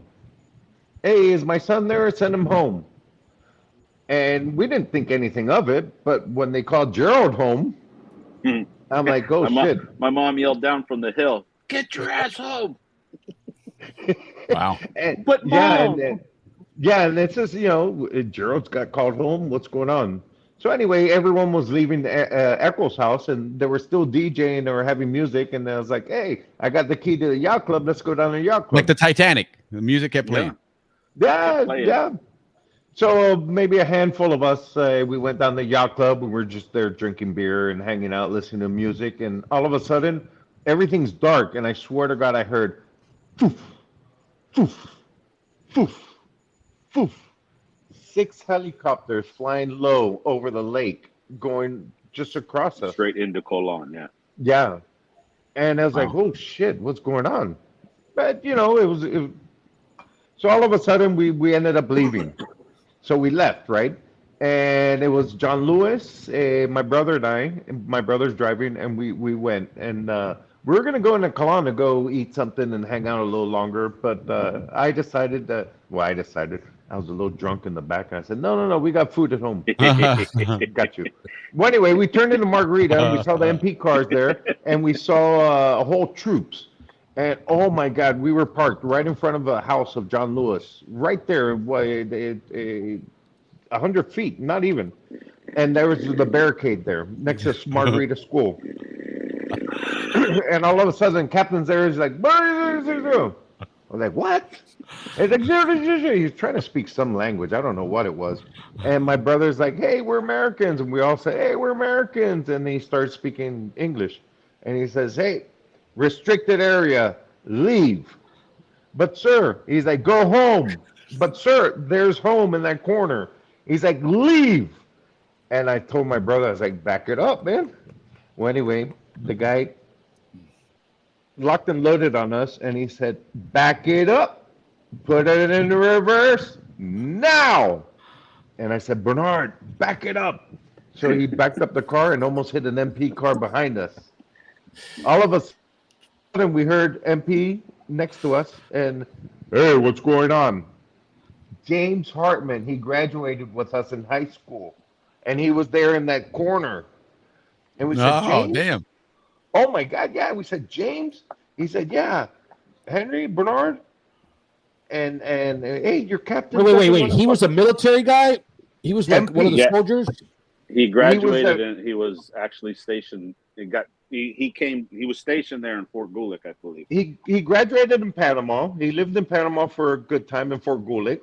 He got into the military, MP, I guess, and then went back to Panama. He's like, fuck, I just left. Well, anyway, he had a good time. Well, he ended up being there in that same corner when the bombs hit. And we're like, James, your fucking captain wants to kill us. And he says, Captain. Similar party. There was a similar party on the Pacific side that most of these guys were probably there. You guys, wasn't it like Cardenas or something like that? At the community center in Cardenas. Cardenas, yeah. Yeah, we were. I lived just down the road from that, and when Johnny Hearn came back from the 24-hour store, said he had been shot at. I grabbed my little sister and her friend, and I remember leaving, seeing Ricky Paul sitting on the back seat of his car. I can still, the trunk open. I could still see him sitting there. Went home, and by the time I got home, turned on the TV, woke my parents up. You could hear boom, boom, boom, just the bombs going, the C-130 flying over and PML Echo. And yeah, man, that was crazy. And a couple days later, because I lived across the street from the cemetery, a couple days later, they had dug a big, massive grave over there, and they were throwing bodies in there. So I grabbed my camera and I started walking across the street, kind of like with you, Henry. I started walking across the street to film it. The young GI with, I guess, I don't know, M4, M16, whatever they carried at that time. He looked at me and said, turn the camera off and go home, as he held his gun like this. No problem. Yep. So those are times we'll never forget, I guarantee you. Yeah. No, I mean, I swear to God, I thought I was going to die. Yeah. And they they dug that mass grave up a couple days later, man. It's a smell I'll never forget. Oh wow. Yeah. We did lose a couple of Zonians on that evening. I know you guys mentioned one guy, Ricky Paul, who left that one party where you guys were all at. Yeah. Well, let's move into Babo High School. Let's move in right along. Well, we were, but then we jumped into the war all of a sudden. Yeah, I know. Because I was going to say, I was going to say, like, that was after we graduated, because in December of 1989, we had graduated in May. So I wanted to ask, because I didn't remember when I was talking to Willie the other day, I didn't remember why it was that it got cut off. Like why we showed up to school on a Monday. And it was actually a Friday, Rob, because it was May 19th. It was a Friday. It was like, or maybe we got announced like Tuesday or Wednesday, but literally it was like, we didn't even, and I was telling you, we didn't even get to have prom. None of that. Everything got cut out because prom was supposed to be that Saturday. We ended up graduating on Friday. Yep. And I couldn't remember exactly. Couldn't return the dresses and none of that shit. Yeah, and I tried to look it up, but only the invasion. I returned my dress. The PX took everything back. So take all that shit back. Do we I have a- remember I have a- what exactly was that happened that they told us like from one day to the next, like we had to. Like, Well, you remember, Rain, I think it was the week before, or maybe it was a week or two before. And I remember this vividly because I got a note from my dad. My dad worked across the street there at the time. And I got a note that said, come to my office after school. And when we walked out of the back of BHS over at the baseball fields, they were rioting, and you could see the PDF beating, I think it was the pier workers. They were lighting tires on fire and they were beating people. And so I went over to my dad's office, and while I was sitting at his office with Steve Hovan, a bullet ricocheted off the building that we were in. And I think things were just, now that they were in the zone, because usually, they everything had been, all the trouble had been kind of relegated to the city. But now this was like one of the first times it was in the zone area. And so I think that probably that period of time there just had a lot to do with, I guess it was Dr. Wolf saying, you guys are done, get out. You're done. You graduated, So Yeah, we graduated like a month before. I don't even think we did exams. No, we didn't either. See, and that messed me up too. That's the only reason why I got to graduate. Yeah, me too. I was like, no, 38 out of I'm gonna 37, pass baby. that class. Hey, so I have a question though. So I mean, Alex, you may know this, or Willie, or Ricky, you may know. So were we the first class to ever graduate on the lawn of BHS? Yes, we were. Like, no, you don't need to ask them. I'm telling you that we were. I heard. Yeah, no, I was in the stadium back in the day. Yeah. Wow. Nice. They used to do that back in the day, and then they moved it to the stadium because the school got big, and then we went back there. Yeah. Like 30 years later. So I Oh, don't know. that's That's a beautiful, rumor. though. Every So year. the after pictures would be on the staircase, no? Yeah. Then every year after that, we got to go. I mean, everybody graduated there until 1989. That was the last class that ever graduated. Yeah. Nice. Oh, that is definitely the spot to That was a graduate. good day. Yeah. That was a good day right there. That was great. It was hot. It was hot. Yes, it was. Yep. I know, but it was exciting. Right on. So no, We it was great. graduated in our auditorium, and we didn't even fill the auditorium up. Right So on. yeah, that day was hot, but it was very awesome actually, because it was like you were looking at your school, like we were, it was so like we weren't sure what in the world was happening, because of all that stuff that was. I actually thought it was a coup attempt, but no, you're right. It was that coup attempt was the year before, but it was that there were those riots. It was elections. No, the coup attempt. Yeah, The coup the attempt, coup- Raina, was in October of '89. Yeah, it 13. came after. October. October of That was '89. That was the election. second What coup happened? attempt. That was the I second was one. in the States. That I was was the in the second States one. when that happened. I remember watching it on TV. Yeah. Well, that was the second coup attempt because they because had to Right. graduate in the hangar. They couldn't go downtown or none of that. Right. Yeah, no, but I point is did in '87. I was leaving just to go on vacation, and the day that we flew out, fly out of Tocumen, and I was sitting on the right side looking out the window, and as we were flying over that area, you could see the Chorrillo area and the Cuartel and all that. You could see smoke coming out of there. And when we landed in Miami, come to find out that day was that coup attempt, the one when they had Noriega, and then El Ahuevao gave up and turned around and gave him back his gun, and that was the end of that. Yeah. But Yeah, that was horrible because that's October apparently, and if I'm correct on that same one, there was he killed him in the cuartel. Yep, in sure did. The major. The major had him, and he talked him out of it. Yep. In Albrook, because they called it the Albrook Massacre. Eso. So something something that we all lived that was very it was very scary. Surreal. You always lived off of the PML Charlie, PML Delta. Yep. Every day we were listening Alert. to this stuff. So it was like this kind of like you were constantly a little bit worried and scared, and you're like, what's gonna when we would wake up in the morning, we would be like, what's going to happen today? And sometimes they'd be like, don't go downtown, or we'd have curfews that's from 6 p.m. and till 6 a.m., etc. And it was just like this constant like fear that we kind of lived in, Anxiety. and anxiety completely. So it was that part I feel like was a little bit on the like kind of rough on us, but I think it made us, obviously it makes us who we are because we became super street smart, Right, sure. And then the other thing that I feel like we always did is that we took care of each other. And that's one of the things I love about, not only like everybody in the zone, like we already take care of each other, but in that time it was even more so. Sure. because you had to have each other's back so much, you know, like What do you need? What do you didn't have? know what was going to happen, where it was going to come from. So you kind of always like lived like kind of looking to the back, you know, like checking your shoulder, because people were taking advantage. Because also like another thing I remember is like being at the beach and we were having a big bonfire. And I thought that like one of our friends was joking, you know, with me and was like grabbing me from the back and was going to like pretend like, you know, slice my neck or whatever. And it ended up being like this guy that was, I don't know. I was there when that happened. I remember that. Yeah, a little cholito like from the beach, like there, and he like took my necklace and whatever. And I remember like, you know, freaking out and whatever have you, obviously. But it was like in those times, it just was not that safe, you know. Yeah.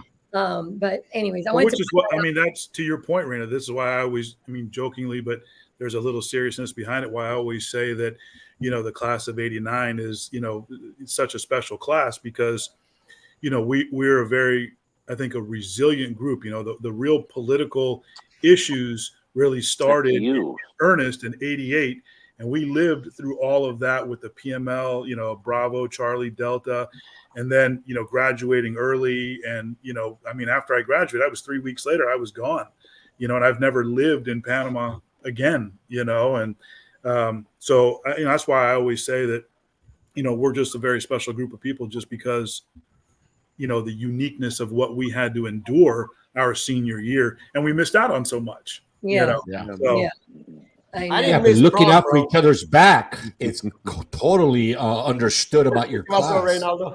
What do you mean you didn't miss prom? You mean I like didn't you miss didn't prom, miss prom dude. I wasn't because looking you- forward to it. I don't even think I had a date, loco. I was looking forward to it, pero bueno. hey, but the other reason, Like 1 month you know, out and like sushi. you know, I with the reunion coming up, I always tell everybody this is a special class because, you know, everybody else, nobody else, no other class. Again, you correct me if I'm wrong, but no other class has a Miss Panama who attended Miss Universe. Nobody else has a Shartian Slim. Oh That's shit! true. Original. And nobody has a good time like the '89ers do. That's right. Hey, I agree, man. And- listen, my age group calls you guys the brother class because just about everybody in your class has an older brother my age group. Right. You know, Right. a lot of little brothers in the '89 class, and I've been saying this for a long time. Yeah, you guys are a special group. You guys are really a special group. Well, on our side, on the Cristobal side, we're proud of various people. I mean, we have Gerald in Border Patrol, ICE, and Homeland Security. We have Tony, our friend of don't ours. give my secrets out, man. What the hell? He was Secret Service. Now he's gonna go shave his beard. Secret Service. Undercover, man. Undercover. We're gonna go to commercial break. Come back. He's gonna have a. This is honest. Grab some not much else. and all this stuff. Yeah. What I just heard from Henry was that there's not much else going on That was not me. on the Atlantic side. We're 89ers. Yeah. We saw you in Hawaii back in the day. Where are you at now?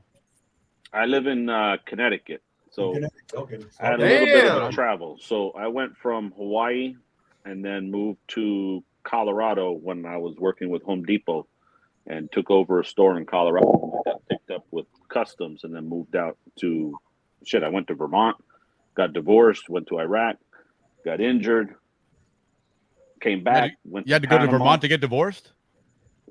Well, yeah. Cheaper. No. See, I went to Vermont. Then I went to Iraq. She found a boyfriend. I came back. We got divorced. Yeah. Then I went to. I want to say thank you for your service, and let's focus on that and focus on the other stuff. But anyhow, thank you for your support. That's good. And then to Panama for 2 years with CSI working at the embassy. I remember that. Yeah. Wow, right on. Then had to come up here. So I was technically out of. So I got 3 kids. So I was away from my kids for almost 5 years before I was actually back in the state, back together with them. So it was a lot of travel. So yeah, the last time we saw each other was at Ricky's house in Waikiki. In Honolulu. Waikiki, that's right. Yeah, no, Waikiki, you're right. Well, you're right. Yeah, Waikiki. Honolulu, Waikiki. I mean, You walk 4 feet, it's Waikiki. Walk back Yeah. 4 feet, it's Honolulu. It depends. Right. But yeah. Look, lived in But those Hawaii. were good years. I don't know if you guys felt this way, but one of the things that I loved about Hawaii was that it reminded me so much of the That I was there. And then they had the dome. Yeah, they even had the dome that looked just like the Corona Junior High School. Remember the cafeteria? down at the Yeah, we had a good group. We had what, 12 of us, 10, 12 of us. Yeah, we had a good Yeah. group. So You're a good Anderson group. was there. I always heard Mike of Anderson. Royals and Brayton, Royals in Hawaii. Tommy Fennell. Yeah, I Fennells, remember that's going right. hang out on the boat when they were coming in, Tommy. And, Yeah.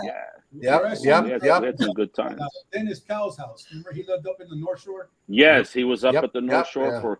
I So have- I didn't I have talk a- to Dennis for a long time, and all of a sudden I'm sitting at my wife's house, and or we're sitting at our house basically, and she goes, "You just got a letter." I was like, "A letter?" Yeah, it's from Dennis Cow's. I was like, "What the fuck did he get my address?" I didn't give my address. So he called his mom, who called my mom to get my address, so he could Of write me a course. letter and say, "Hey, I'm in North Shore," because back then there was no way to contact anybody. Right. We didn't It have wasn't cell phones Facebook back and then. internet and cell phone, all Yeah. that shit. Beepers. We had beepers. I have a funny story about being in Hawaii. So Tommy Fennell invited us on his ship because he's a pilot and he was on a cruise ship, right? So then he invites a few of the Zonians to come, and in between the cruise people coming on. And so he's like, "Yeah, come on the boat, and we'll have like a party or whatever." We were like about 6, 7 people. We were not that many. And No. then he told me that the captain was like, "How many people did you have on the boat, man? They drank so much alcohol." I was Oh, like, "Well, man. we're Zonians. We do drink a lot of Yeah, alcohol." heck yeah. I think that I saw Yeah. a picture. Mike might have it still, but there was a picture of a group of us that were on the railing when they took when You we gotta got send on me. there. You gotta send me. I gotta find. I saw. I think Mike has it or Tom has it.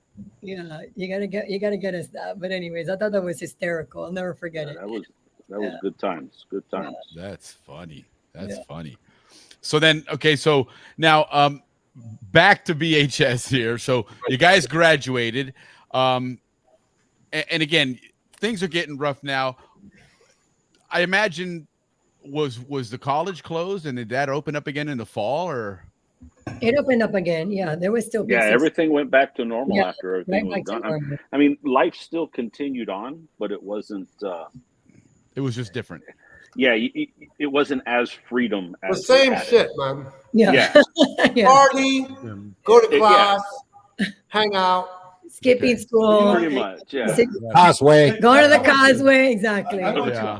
I went to PCC, and I will say it didn't affect my grades. So, Well, yeah. I mean, Well, that's- So I enrolled in PCC, and I don't think I ever opened one of the books up. My mom ended up selling a book at the Cristobal Yacht Club, and the guy opens it up, and you can still hear a brand new book. She goes, "My son paid like $60 for this thing." He said, "This is a great book." I said, "Yeah, but he never used it." yeah, I tried. but it. there's other things to say. He went to 13th grade. I had just went 13th grade. all that one year, and that was it. And then in the following year, I ended up moving to the States. But that was the only reason I went to school, was just to play football one more year. Right. And Yeah, for me, me too. That's But what we my did. dad said, if you're going to stay 1 year in Panama, you're going to do sports, you're going to do cayuco, you're going to do football. You're not going to hang out, and Of course. chill out, go to the cut, go to the bridge. You're going to be active and keep your mind straight. And that's the first year I ever paddled. I never paddled in high school. And he's like, you're paddling. So, and same with football. I never even stepped on the football field, loco. But now During you high want to school. stay in pants. My father says, "You're out of here. You're not going to PCC." No, you know what? No, my old man said, "You got two choices: stateside or join the military." So I was like, "Well, Stateside Yeah. it is. stateside it is." You're like, I see what I speak mean? English. That'll be good. That was the mentality then, was graduate, leave Panama, and sushi. Yeah. Well, if we understand what the I didn't zone leave. was, but if we understand what the zone was in its days, the zone was you could live in the zone as long as you were productive. Correct. Basically, Because Yeah. after you were 18 or 21, or after you were done with your parents per se, if you weren't productive, You were out of the zone. Yeah. In those days. Yeah. Not Yeah, ours. you had to have a job. You couldn't live there if you didn't have a job. Correct. Right. What if you were seeking your AA at Panama Canal College? Well, you're still responsible. You're still under your parents, so you're allowed. But I mean, that's 13 years. It's not. Yeah, I tried that shit. It didn't work. Yeah. I enrolled, and every week I dropped a class until I had one left, and my dad didn't know about that shit until way later. And next, thing you know, he goes and talks to the teacher, and he's like, "Look, if he shows up for the final, I'll give him a passing grade." And my dad comes home. He's like, "Listen, man, I talked to your teacher. You got the one class left. Just please show up and take the test and pass." I was like, "All right, I'll promise you I'll do it."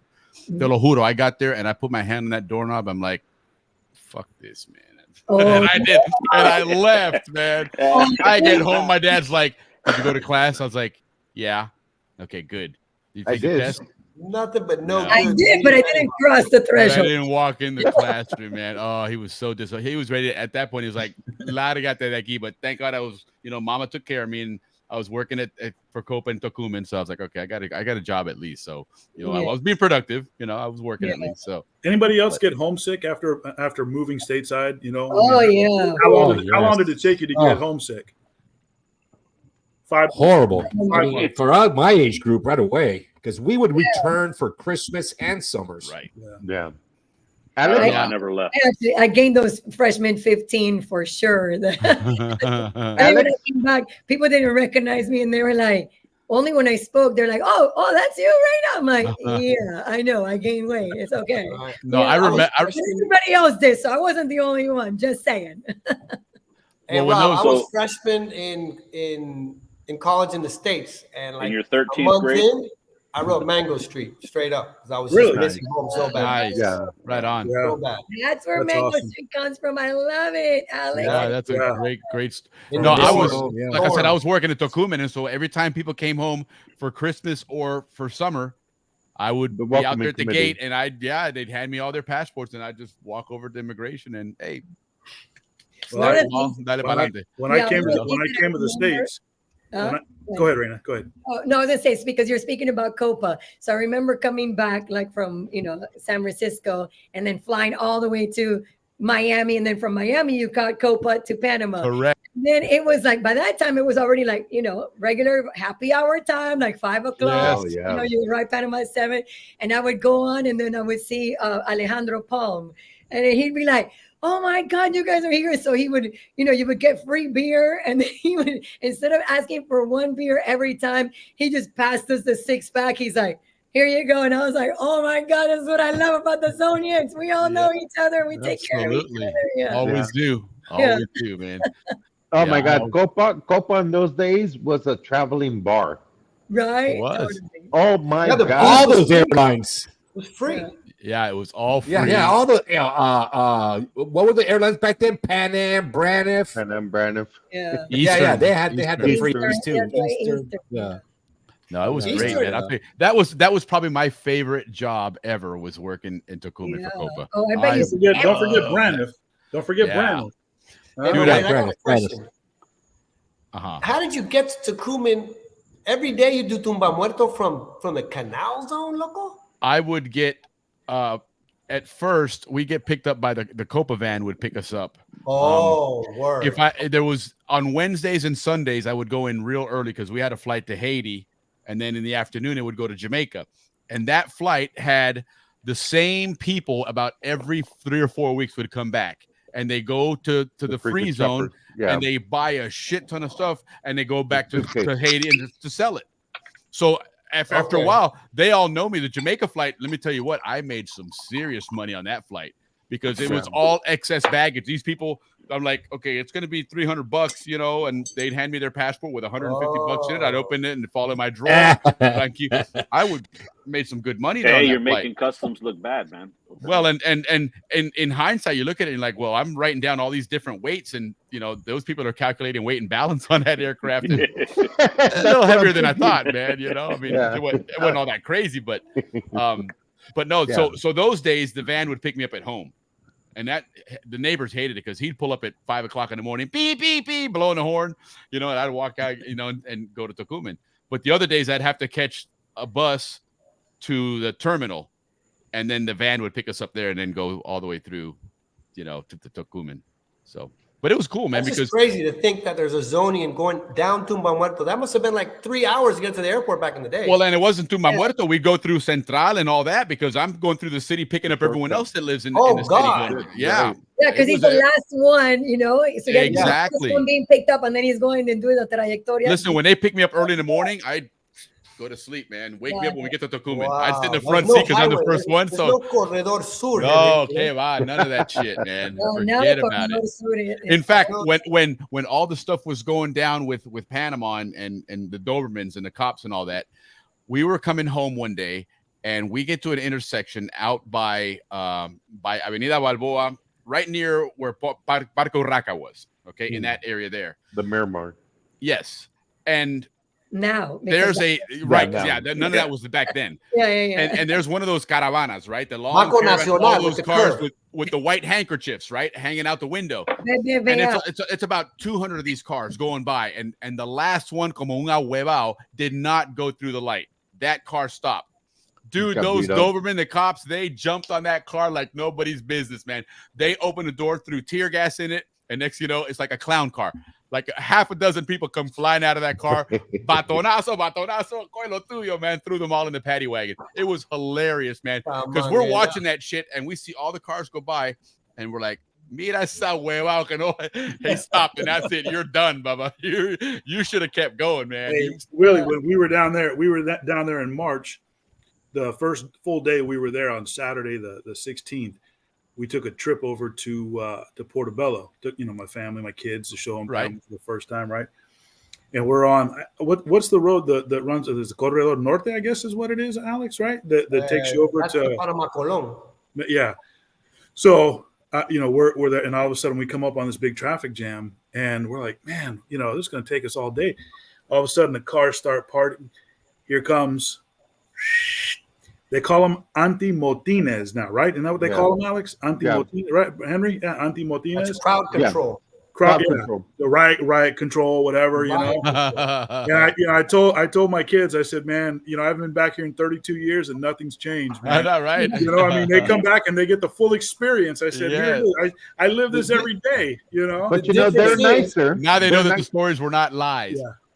The difference is the Doberman back then, the guys these days, they're not all coked up. Right. Yeah, right. Those Doberman were amped up, man. Yes, they were. Okay. They did. I mean, they beat those people. They were crazy. Man. They were mean. They were crazy. They were. Well, they absolutely. You know who those Dobermans were? Mean. You know who those Dobermans were? Mm. They weren't Panamanians. They were from El Salvador. Cubans, right? I understood El Salvador, but they weren't Panamanians. Yeah. They were Maliantes. Did the U.S. bring them in? No, I think Noriega. Yeah. I think they were probably Cubans, if anything. Yeah, because I always thought Panamanians wouldn't whoop on Panamanians like that. No. You know what I mean? No. So that makes a lot of sense. That's true. Yes, they weren't Panamanians. They were contracted in blood, but when you're being controlled by a dictator like this crazy man, Noriega, I don't know. Maybe I was just too innocent. I don't know, but I did believe that they were Panamanians. So I'm sorry that I believe that we my people. But you're right. Our people we've got good hearts. We've got good hearts. When they had all these riots down here, not riots, but the demonstrations to stop the mining. Oh yeah. All the people went out. I'd never seen that many people. There was more than when they did the crazy. I've never seen so many. Well, now you have social media, man. It's easy to get the word out now. You can get a crowd anywhere. I was actually in Panama when that first started. I was like, oh shit, I got to get to the airport. My flight left at 10 o'clock in the morning. I was at the airport at 4:30 in the morning. Hell yeah. I am not getting because they blocked the highway to the They blocked everything. Exactly. I was also they had their hours 8 to 4. They did their protests and then they go home. But I was not getting caught in that traffic. Listen, there's nothing better than a punctual protester, right? You can plan accordingly at least, right? I also went to Panama in that November, this last year, November, when all that riot started with the minery. And it actually reminded me so much of our days with the Noriega back in 89. Like it really did. I remember telling my son, like, this is what it felt like for us, because I would be like, and I was already like in that mode of, and there's like this meme actually that they have. I don't know if you guys have seen it, that they're like, that you have a Panamanian mother that, because we're always like all wild and all like super straight. And Of we're course. moving and we're like, vamos chiquillo de porra, apúrate. And it's Uh-huh. like, why? Because she went through a Panamanian, the invasion. She went through the invasion. She went through all of that craziness. I'm like, you see, Rafa, because this is what we lived. It was scary, but Yeah. he got a little bit of a taste of it in the Reina, camp. I haven't heard that term in forever. Chiquillo de porra. Oh Yeah. my God, that brought back so many memories, man. Chiquillo de porra. Okay, man. That was Yeah. my mom. Get up, time to get ready for school. And all of a sudden, she comes back upstairs 20 minutes later. Oye, chiquillo de porra, ya la vida. I'm still laying in bed. Okay. Wow, man. Well, That was you a big guys got flashback right there. You guys got the chiquillo porras. I got chiquillos del carajo. Well, that was, Oh, yeah, we got that. No, listen, my mom had a varied. That's approach it all to it. It was- depending on the level of how upset they Yes. were. Porras Yes. means down here. But carajo means they're really upset. Yeah, and then chiquillo wait, de and mierda. the- That's the end of the I have chiquillo My- de mierda. And No, that's but- usually when That's they it. don't do It's that to over. you. That's when they're talking about your sibling. Yeah. No, oh yeah, But- mira, ese chiquillo de mierda. Eso. Oh, she's Yeah. Well, that was All my right. my kids. My mom would ask me, she's like, "Hey, can I pick up your kids?" I was like, "Yeah, sure." So she would pick them up, and at 5 o'clock, she was like, "Hey, ven a buscar de esos niños del carajo." Exactly. Yeah. I was like- Drove her nuts by The then. worst And I'm- was when they would say your first, second, And- last name. The second last name, you were Oh, like, almost it. like going to the bathroom with your pants, and they're like, That's a Gerald formal punishment. P. then. Gordon, get in here. yeah, Uh-huh. Yeah. My little brother's going, what? I never heard my whole name mentioned. No, my dad.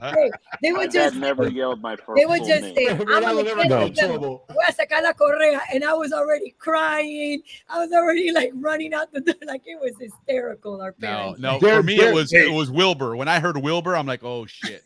That's No, when my you use my the dad real never name, then yelled you're my in trouble, full man. name. Full name. He basically, the minute he yelled, "Hey, you little shit," and I was like, oh, That's all you needed to hear. Hey, that was it. Yeah, You no, didn't like I fool said, Mr. it was Corrigan, man. always Willie, and then when I heard Wilbur, I'm like, ay ya la vida, man. Yeah. Which of course I never liked that name. And then funny thing about a couple years ago, I'm talking to my dad about something, and he's like, "Hey, because I'm named after my grandfather." He goes, "Your grandfather didn't really like that name either. He used Willie all the time." And I'm like, "Well, what the hell did you give me that name for? If he didn't like that in the 30s, what makes you think in the 70s and 80s was going to be good? What the hell, It's man?" coming back around, though. I heard it's coming back around. Well, it's take too damn long. hey, Willie, let me way too long. Willie, let me just say, because I know we're pushing up on our, getting close to our time here, right? I mean, 2 hours, right? Is that our, Yeah. No, he Let it said go. 3.5. Whatever you guys are- We're not worried about it. okay? Dude, we y'all got are this good. I just want to We're make good, sure man. that If we we got took to an plug hour and a in. half, we're entitled to at least an hour, okay? That's right. No, Absolutely. half hey, hours we on have this show. 3-hour shows all the time. Yeah, we do. I just wanted to make sure I got the plug in for 89's class reunion. Oh, yeah, let's plug Yes, in. yeah, go ahead. Go ahead. Do let's your talk thing about right the- now. yeah, El let's talk comercial, about el that 89 comercial. reunion. That's right, right? Show the graphic. Show the graphic. You gotta Hey, take Get advantage this of many the Zonians together, we're don't going have to a talk graphic, Willie. I'm cochinche. That's messing just the with way you. we are. Yeah. free airtime, So no, so 89 is gonna do because usually like when you do class reunions, I threw it out there this year to our guys, and Gerald, you and Henry, you guys are certainly welcome to join us. But the 3 days, man. We are They reserved 7 seats for you guys. right. Good. all 6 of us are going to The whole show 6 up. of you show up. But right now it's 2 of us. Because Or two of I've you always guys. said that those 3 days, when people I'm going show to your up, reunion, man. when everybody shows up on a Thursday, things kind of just get going Thursday night, Friday night, Saturday, then it's over. So I said, let's add an extra day this year because the reunion officially starts on a Wednesday, right? Yeah. So I said this year we're going to do a little 89 get together prior to everybody getting there Sure. Thursday, Friday. Before the mob shows up. Yep. So we're going to do an off property, probably like a Top Golf type thing. Even if you don't golf, just come. We're going to eat, drink, just hang out, have fun. And then Thursday, Friday, Saturday, we've got our suite. And Dave Smith, DJ Dave. Put your pen in. He's going to play for us in our suite on Thursday, Friday, and Saturday. And we've got the hotel is challenged all the classes with bringing stuff in, and that you may get hit with a corkage fee and all. So we're going to be a little careful in terms of what we bring in and how we bring it in. So if anybody wants to bring anything, to the table, by all means, feel free to do so. You still have time. Get on Amazon and order. What do they call them? What do they call those bags? The ones that you put into your luggage. Oh, yeah. I think they're like a smuggler bag or something. Although, don't do it on Carnival because they'll find that shit. I did. I went on one time and I opened my bag and I opened the bag and they have a letter. Hey, we found your contraband liquor. We confiscated. We'd like to apologize. I'm like, holy shit! You find my booth and you apologize to me, man. I was like, all right, cool, you're forgiven. Okay, yeah. That's just they went to go drink it. What are you talking about? Yeah, exactly. Exactly. They kept it. So they're like, this guy's a boozer, so we'll let him stay. He's good. Money. So we're gonna have a great time. Thursday night, Friday night, Saturday night. I've got a special gift for our class. Some real unique, I think, class of '89 that's really tied into Panama. Gifts that we're gonna give away there on when everybody gets there on Thursday, and then we've got a special guest that will be in our suite on Saturday night, and I'm not going to give that away yet because I'm not been given permission to do so. But Reynaldo Arroyo got a special. We got a special guest that's going to make a special. I'll give you a couple of hints. He's a member of a twins group. Okay, male gender from the class of '89. Yeah. Can't say anything else. Yeah, that's it. Had family and politics in Panama, but we can't say anything else. Handsome as the day is long, There you go. But so we've got a special surprise guest. So I'm just trying to throw it out there for all 89ers that are maybe thinking about coming, and please come and have a good time and reach out to me, and let's make it our best one yet, man. Because this is how do they reach out to you? We got the WhatsApp chat group. You can reach out to me on Facebook. You can reach out to me. I mean, I'll give away my number. I don't care. I mean, it's anybody. 1-800. Yeah. 321-287-6982. Feel free to call me. Say it again. 321 287 6982. That's my cell phone. Call me. I don't care. So I'm on the phone all day long. So I'm gonna say that because we do have Shorty and Slim, part of the 89. He's gonna take his guitar and we're gonna do an acoustic concert. I'll do something, man. Private. Huh? That's a lot. That's a lot of work for Slim to bring that from PTY. So I'm gonna carry that thing on my back, man. That's right. Well, they're playing at the reunion, right?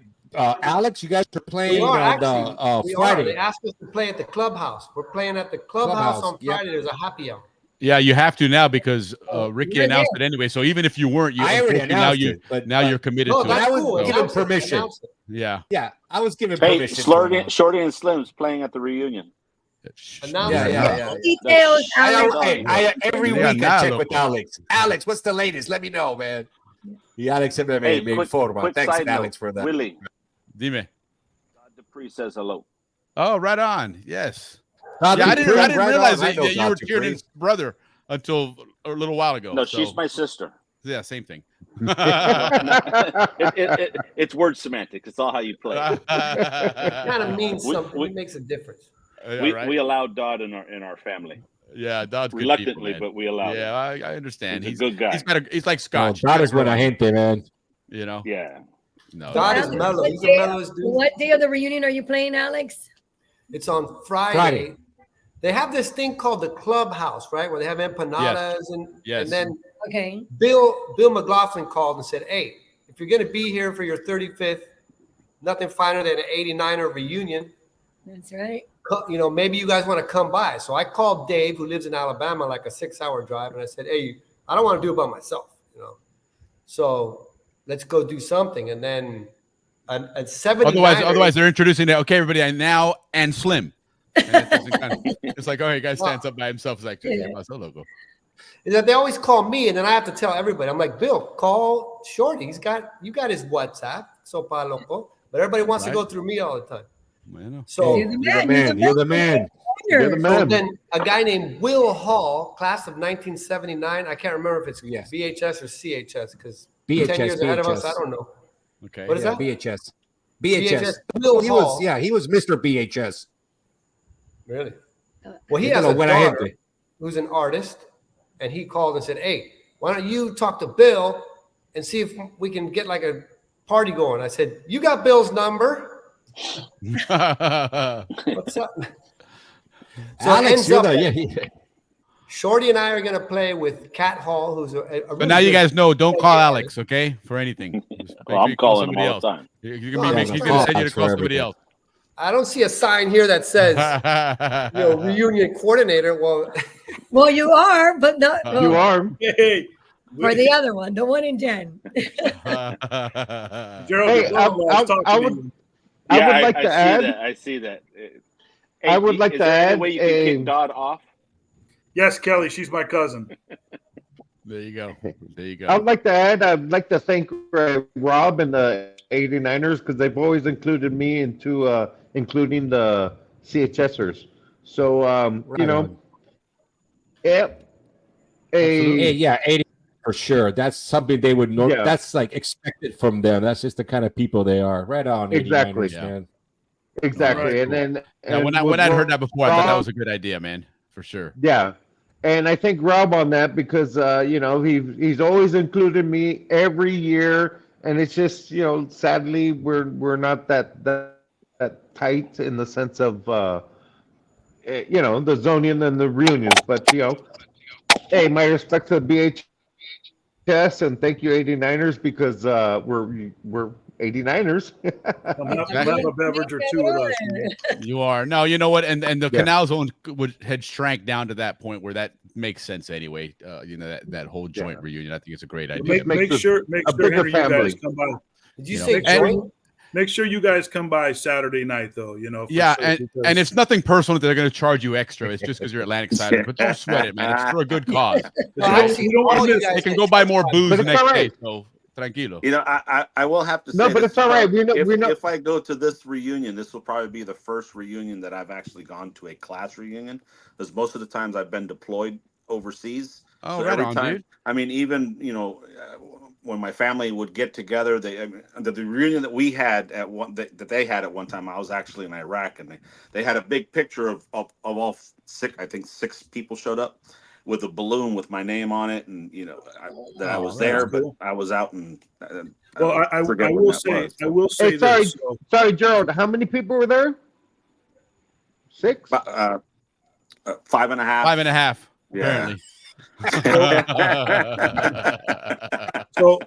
so I will say this. So I poked my head in last year to class of '88's 35th, and they did something I thought was really really touching and really nice. They had a memorial, Oh, picture nice. for Yeah. everybody in their class who has By passed you. away.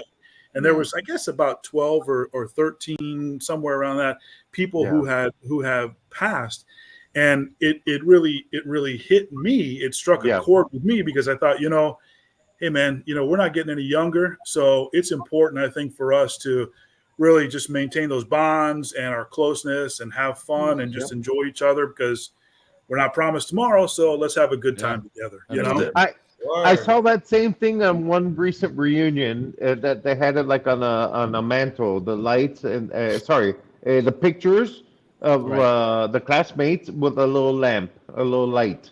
Yeah. And and I said to myself, Yeah, the 80 wow. guys did that as well. The 80 guys did that, a Okay. few years ago as well. Yeah. I think that's we've lost, I think, maybe 2 classmates so far, that I can think of. So, I mean, we're still a pretty young class, but sure. I mean, Well, it's, and that hits home with Zonians. I've said this in other shows with other Zonian, groups here and whatnot, that I've gone to my wife's class reunions, and they have one again coming up this August.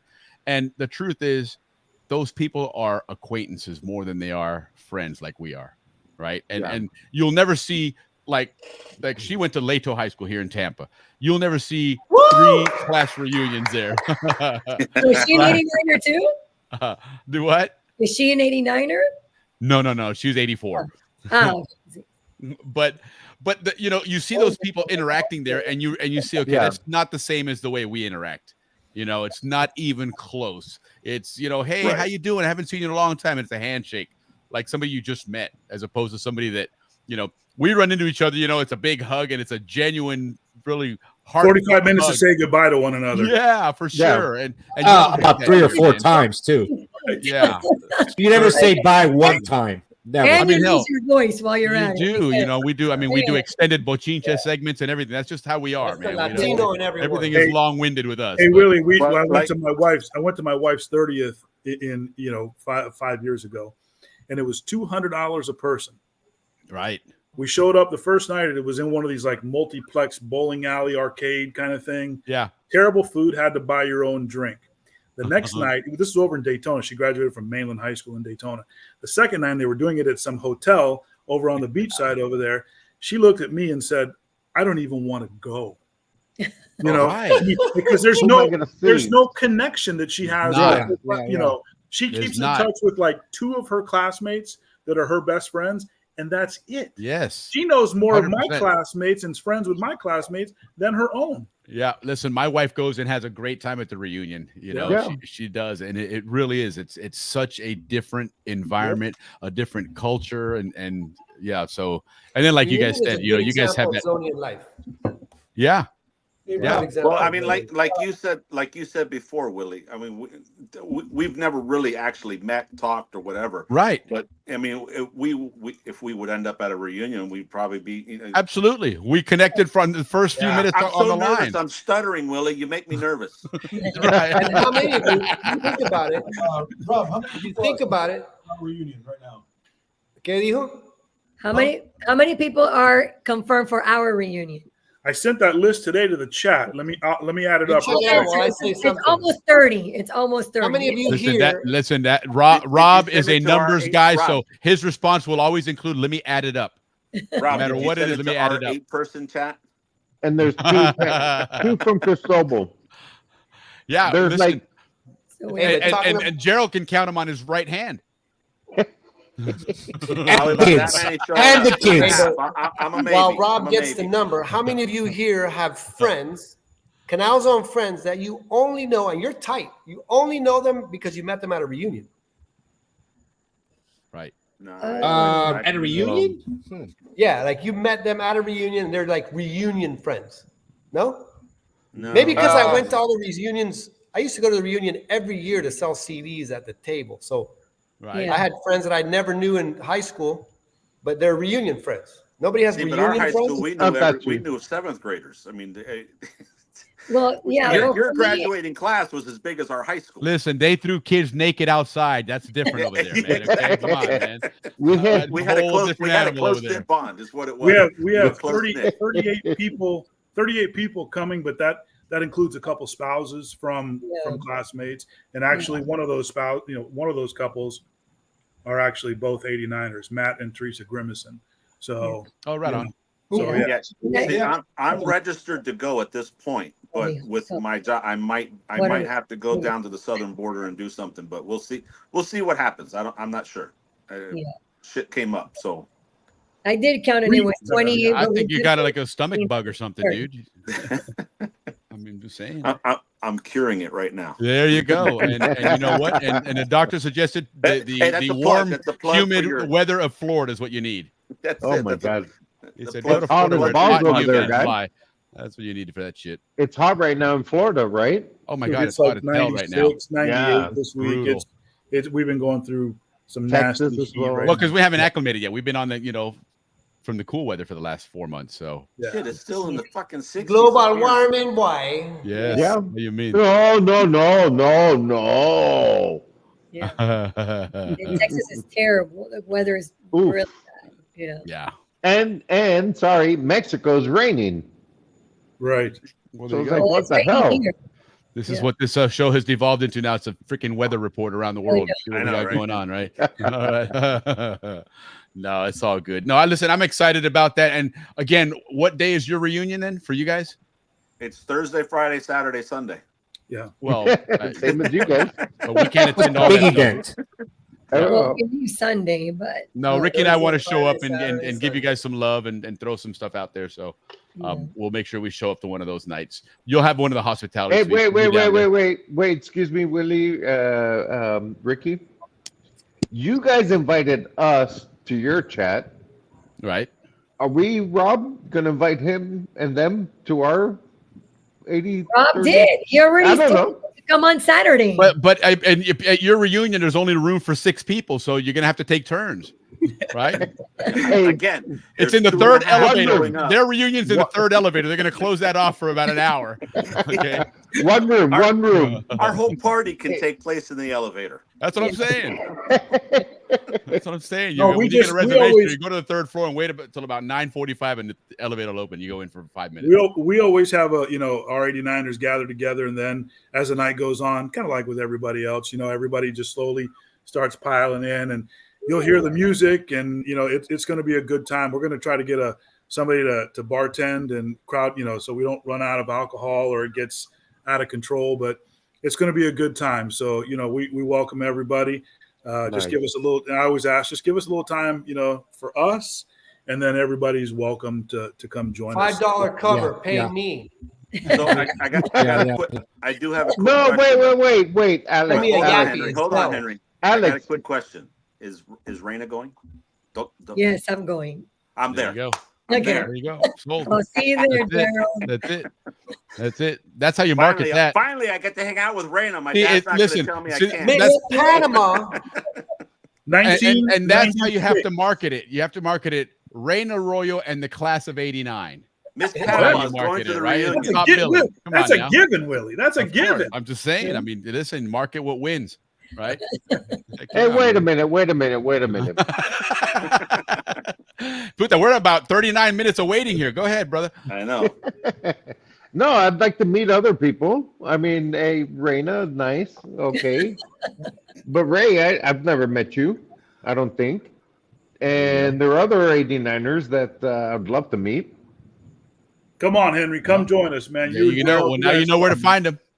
Hey, get to know me. yeah. I'm a good person. Hey. Henry, are you coming up to the States for the reunion? You've Henry, been or you reading in books, Panama? Henry. You've been reading books again, huh? I'm a certified asshole, so. Uh-huh. I am I too, was but you have to scared get of to know Gerald me. in high school, bro. Yeah, no, Hey, it's Henry, all good. I did in the chat group. You did post a video on the spillway. Yeah. Are you there? Was that a personal video, or is that something you grabbed from somebody else? No, somebody else sent it to me, but I was there in 90. When I think in when did they- 92. it was 90 Yeah, was it? No, they did one early. They did one in the 80s as well. Because I mean, Right. But so when they that- opened up the gates at the spillway, that was actually a big. Everybody showed up to it. Yeah. You sit out on the bridge, or you sit on Really? both sides of the bridge. Yeah. So that wasn't a routine thing. No, it's So only the only happened reason like why they 4 would open up years, the 4 gates is times. because the water would get way too high, and once it starts overflowing, Sure. they actually have to drain. Well, and they the lake. probably have to run those things periodically anyway because you don't Correct. want Not them to right get clogged. now. I don't think they've done No. it in the last 10 years. Wow. All right now. Not okay. Hold on. There's what? 14 gates? 13 gates? 14 gates. 14. They've only opened all 14 gates, I think, 4 or 5 times in the history of the canal. Wow. Interesting. I believe. Okay. And I think those numbers are wrong, but okay. How many times? I couldn't say, but I think they've opened it more than that because they All 14. All 14, yeah. I think Okay. it's been more than 14. All the way open. All the way open. Yeah, like you saw in the video. Well, halfway open. Halfway A open. left one before the right. No, like you saw in the video. Yeah. That was all 14 open. That's Yeah, that was impressive, all man. 14 open. That is an impressive video. It was. I mean, if you actually look at the empty side of it to how much water was actually coming through, so from the bottom of that area to the top of the wall is probably about 20, 30 feet. Yeah, Wow. I'd say at Yeah. least. It, at it's least. minimum of 20, 30 feet. That's So crazy. and that is, I mean, that's coming up to and it's going up to the bridge, and water's Sure. going over the bridge, and they basically Yep. say, don't even They walk cut- across the bridge because they'll swipe you. can't. It'll wipe you off.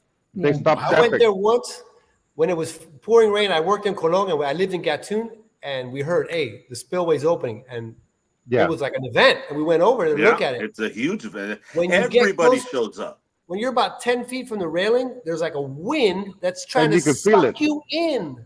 Yep. It's very like- spooky. Wow. I've never been Sounds to like my Niagara marriage. Falls. I've never been to but- Niagara Falls, but it's similar in the sense of the spray, the water, the pressure, The all noise. that. Yeah. Yeah. Yeah, because that noise, even on the video, and I imagine in person, it's probably a hell of a lot more impressive. But even in the video, you're like that sense of power, and and It's like standing Oh, under yeah. a tin roof under a heavy rain. wow, Ooh, in That's Panama. insane. Yep. And Speaking you're of the Panama screaming at each Canal, other. when we were like, after like the school year would end and then the summer would begin, sometimes you could get a job at the, like in different places. And I got to work 2 summers at the Panama Canal in Pedro Miguel with Mr. Norman and Mr. McConaughey. They were my favorites. They were the coolest bosses ever because I would just show up and then they were like in this little like office, right? And then all the drapes and all the curtains were all closed, and I would walk in and give my female energy. And I would open up the windows and be like, "Come on, gentlemen, let's go!" Like the Good morning, good morning. Yeah, they'd be like, "Reina, just go to that corner, sit on that desk, and do whatever you want." So I would sit there and I would call my friends on the regular phone, and I'd call them, and they're wherever they were working, and then. This is actually because I had a computer there and I started to play Tetris and I became like an expert at Tetris.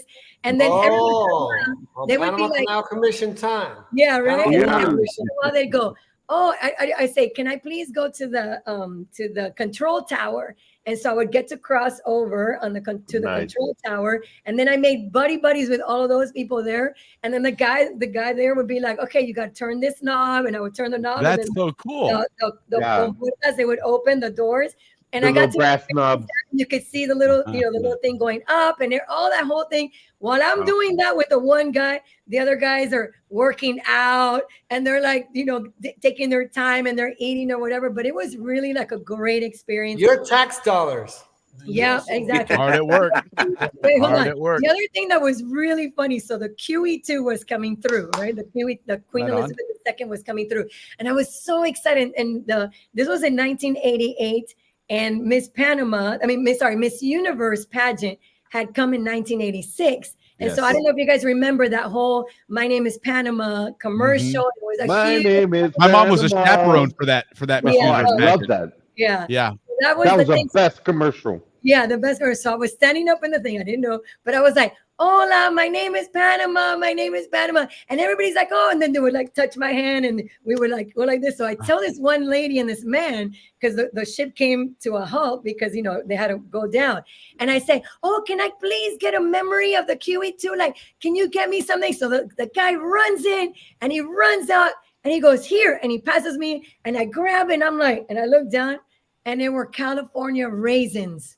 I was like, why am I getting California again? Because you probably don't have them here. I was like, "Bruh," well, I didn't say bruh, but I was like, this is like so common here. Let's It go gives you a around handful the of room. osito or something. Like Wait, that. I've never heard you say bro. That's the first time I've ever heard you say bro. Well, I have a teenage son, and he says that to me all the time. So it kind There of, you go. yeah. But anyhow. Hey, let's go Hey, by around the the room. way, What was your but- 3-bucker? What was by- your 3-bucker? By the Who was way, that? Reina, Your 3-bucker. Like, where'd you guys work when you had your 3-bucker summer job? The 3-buckers. Well, that was mine. Mine was at the Panama Canal. You're In next, Pa- Reynaldo. And then I was I was at the LCRF, which was a locomotive component facilities repair facility. So we were actually building the locomotives, the windlass unit, and then the actual motor that moves it That's back and cool. forth. So that was very cool. But seeing where Reina was at, which was in the nice office with one of the, With the I don't know, AC. Mr. Norman's job was like master of the whole canal because all of a sudden Reina would come home and get.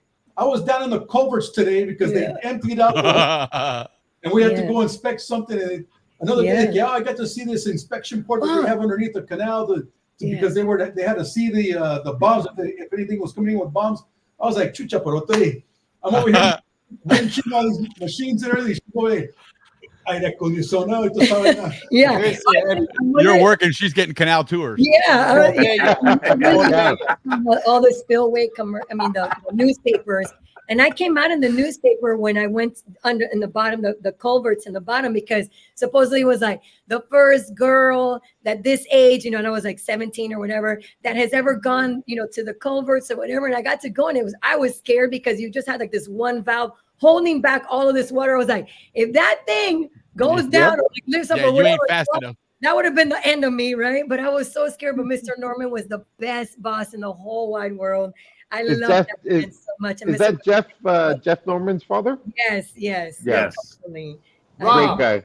Peace, but I love that. I did love that man very much. But those were Yeah. the excellent, experiences that you got to have as a being a Zonian and getting to have these kind of jobs that are super unique, and not everybody can say that they've done that. Look at Alex. Alex Rob, your turn. Rob, where's your three buckle? I worked in Building 95 downstairs from my mom. Oh, in the Army. Yeah. So we would go to work together in the morning, and she'd go upstairs. She worked for Lefke, and General Lefty. Yeah, General Bernard Lefke, great guy. Awesome. Yeah, he was the one that gave us. Sorry, he was the one that gave us our diploma. Yeah, he gave us. He did that for us too. Yeah, there you go. Yeah, he was able to come to our graduation and make it to yours in time. Yeah. Well, of course, because listen, just Before stop the there. war came All in. he said was go to Cristobal High School. It'll take 3 minutes. You have out a few diplomas and you leave. Don't worry, you're good. And the chopper will take you back. I worked downstairs for my mom. It was something to do with IT, and I couldn't tell you what the hell it was I was supposed to do. I still don't know. I was talking to my mom the other day about it. I'm like, what was my job? She goes, I don't remember either. Money well earned. I got paid $3 an hour. I'm good, So, Yeah. It was $3. Yeah. What about Willie and Ricky? Did they do we that? go back around in the old counting days? computers or whatever. That's all we would do. That's all I remember. Hey, I would work in the What summers about at you, Copa. Alex? I would work in the buildings in Copa downtown. Copa. What was your job, Alex? I worked at the property book branch in Corazon, like making requisitions for the Army, like 200 coolers, type it up. Next, Wow. they give you one 500. So they actually made you work. I would type it up. We'd listen to tunes. I Inventory. was with, there was like 2 other Zonians in there. Wow, sounds riveting. Henry, It was, It sounds what'd you do, exciting. Henry? I mean, after Raina's going through the culverts and she's going through It all was these things here, lame as and this guy's shit, typing up bro. requisitions. I need 200. but I'll tell you what. When I got we my call first him Radar O'Reilly. Yeah, right. it was boring as hell. But when I got my first check, it was like $220. Yeah. I was like, Yeah. Yeah. That's what it was. 220. Yeah. I remember that. As we all oh my worked in the same, God. And they as did it we all every worked 2 at those weeks. summer jobs. It was mind blowing to get so much money. Yeah. Dude, As I go we to all worked the at those summer 24-hour jobs. It didn't store really matter and what buy- you did. buy- We all made Right. the same money. Exactly. Yeah. What'd you do, Henry? Me? Yeah. I went to vacation to England to see my grandparents. Oh, Well, I don't know. You asked me, I'll tell you. After I worked, I would go to San Francisco to go visit my family. So, but that was, at the end of the summer. Well, one of I these went episodes, three Henry will show us months. other pictures from I Buckingham went Palace. 3 months to England. Yeah. Dude, you're the darkest. One time, sorry, my last year, my senior year, I worked for my father. In, Seaferning Company. And then when I went to college, he paid for my college, my father. But when I graduated, I went back to work for him. And that's where college was not free anymore. Yeah. Yeah, he paid my check. He paid my check in direct withdrawal. Student loan boy. Yes, sir. Yeah. Withdrawal. And speaking of the, you do something, but you work, but you have no idea what it was that you did. So for senior year, we had cooperative work experience, right? So Right. CWE, and I got to work at the administration building with Mrs. Morris, which I love Mrs. Morris también. And so then I would Kelly show Morris's up and mom. yeah, exactly. Kelly Morris's mom. And so I would show up and she'd be like, okay, come and stay right here. And she would tell me everything I needed to do, which was pretty much not much, right? And I would make her popcorn and everything was like super cool. And then I remember that the ex-president, Lyndon B. Johnson, came to the administration building and I got to meet him. So it was like another cool thing I got to do in my work. Bushy. Yeah. Wow. That's very Nice. cool. Gerald, did you work at Mount Hope Industrial Division? I did not. I probably had the hardest job out of all of you. I was a lifeguard at Shimmy Beach in Sherman, and I used to surf the break wall every day. How Boy. fun! Get paid to surf in the zone. How about They that? call it every day. a batalla job, man. That's a batalla job right there. Big time. Hey, I went to work. I went to the break wall, surfed, did 8 hours, went home. I love it. All right, was it. hey, let me change it up. What was your first job stateside? Stateside, I worked in Alaska on the fishing boats. That's a hell of a job right there. I was manual labor. Oh, because we couldn't work really while we were in high school, right? So mine was my uncle Mike Gordon secured me a job when I moved to the States, working for a guy named Don Walker Construction in Daytona Beach, and I was basically a day labor. I was hauling lumber and shingles and painting and caulking. I tell you what, I knew right then and there my fat ass wasn't cut out for that kind of work. I knew it right then and there, man. 3 months, I was like, never again, man. I got to tip my hat to people who can do that kind of work. Hey, I'm from Panama, but I'm not. I remember the time. Chris and Kevin Laxo were at Tiernan's apartment in Balboa, and I walked in and I said, "Hey, I need to get a job," because I was working at Kunkel and Weiss at the time. I said, "Hey, I need to get out of here. I need to get a job." So he's like, "Hey, just send me. I'll send you a resume or a job application by fax to my mom's office in Fort Davis." She gave me it. We faxed it back. 4 days later, I was up in Alaska working on the fishing boats. That's awesome. No, it's not. We got a TV Laxo, show. yeah, Laxo. You said Laxo? No, it's not. Yeah. No, I mean that's.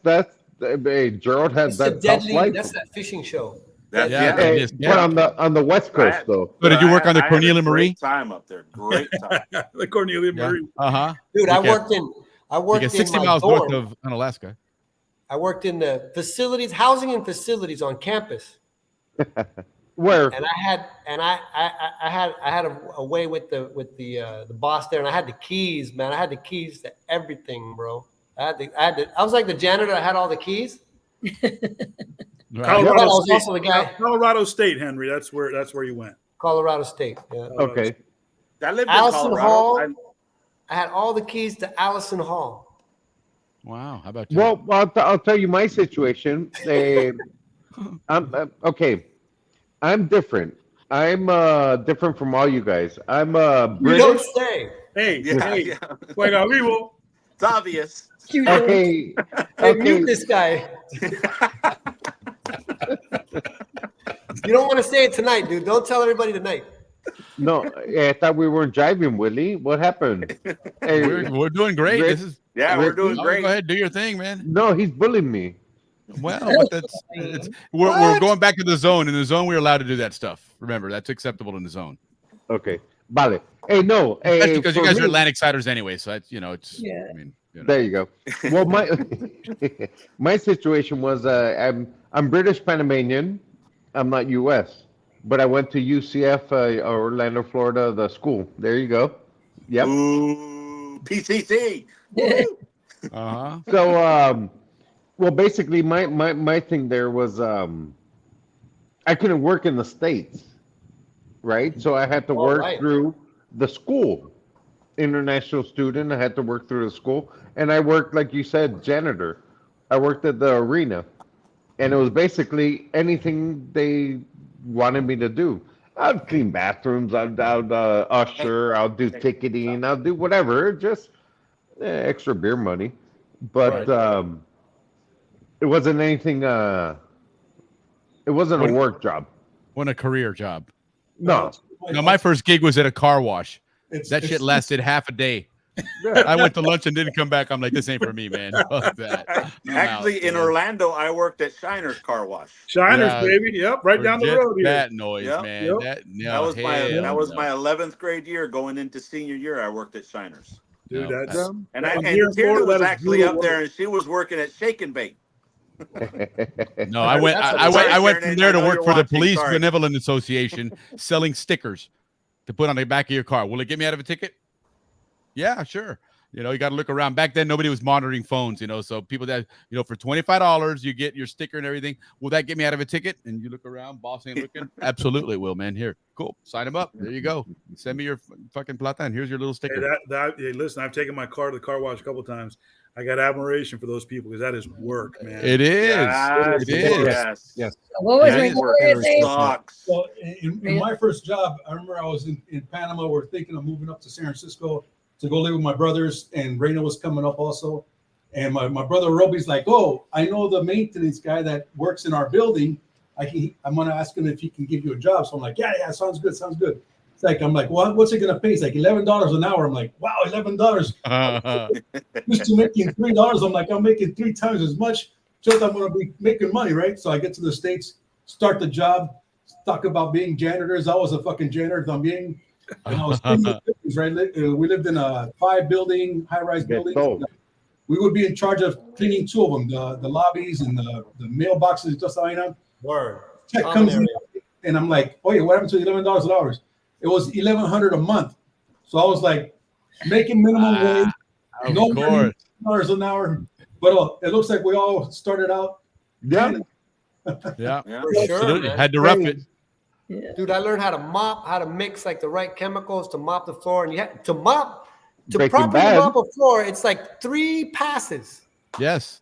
Well, you got to not strip. 1 pass. It's 3 passes. Correct. And then you can remove the cones. And I told my mate, Well, you got to that, strip like, first. You got to "No strip the haces wax esa from the vaina." day before. I learned that shit in the Navy.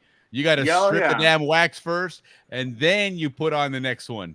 Right. Wait a minute, Willie. You were what did you do in the Navy? Air crew. Oh, sorry. Copa. Me too. I didn't. Cheers. Wasn't a fun. I know, right on. There you go. BBs. Oh, the builders. There you go. That's right, the builders, for sure. Hey, so you're talking about your $11. I was working at Kunkel and Weiss when I started at 90 cents an hour. I don't want to hear about your $11. No. That's And then when I safe made side. foreman, I made foreman at $4.25. I was like, yes. I'm Listen, making money. my salary at Copa full time at the airport in Tucumán was $300 a month. Yeah. Well, 40 hours a week. Okay, my first paycheck in the military was $585 $300 a month. That job stateside working construction was $5 an hour, all under the table. $200 every week, man. It was sweet. Woo! You guys were rich back then. I was making 90 cents. Yeah. 90 cents. No, Digging dude. You're not built. You're not from 1940, dude. It was $290. Coco Weiss was $290. Not as a student assistant.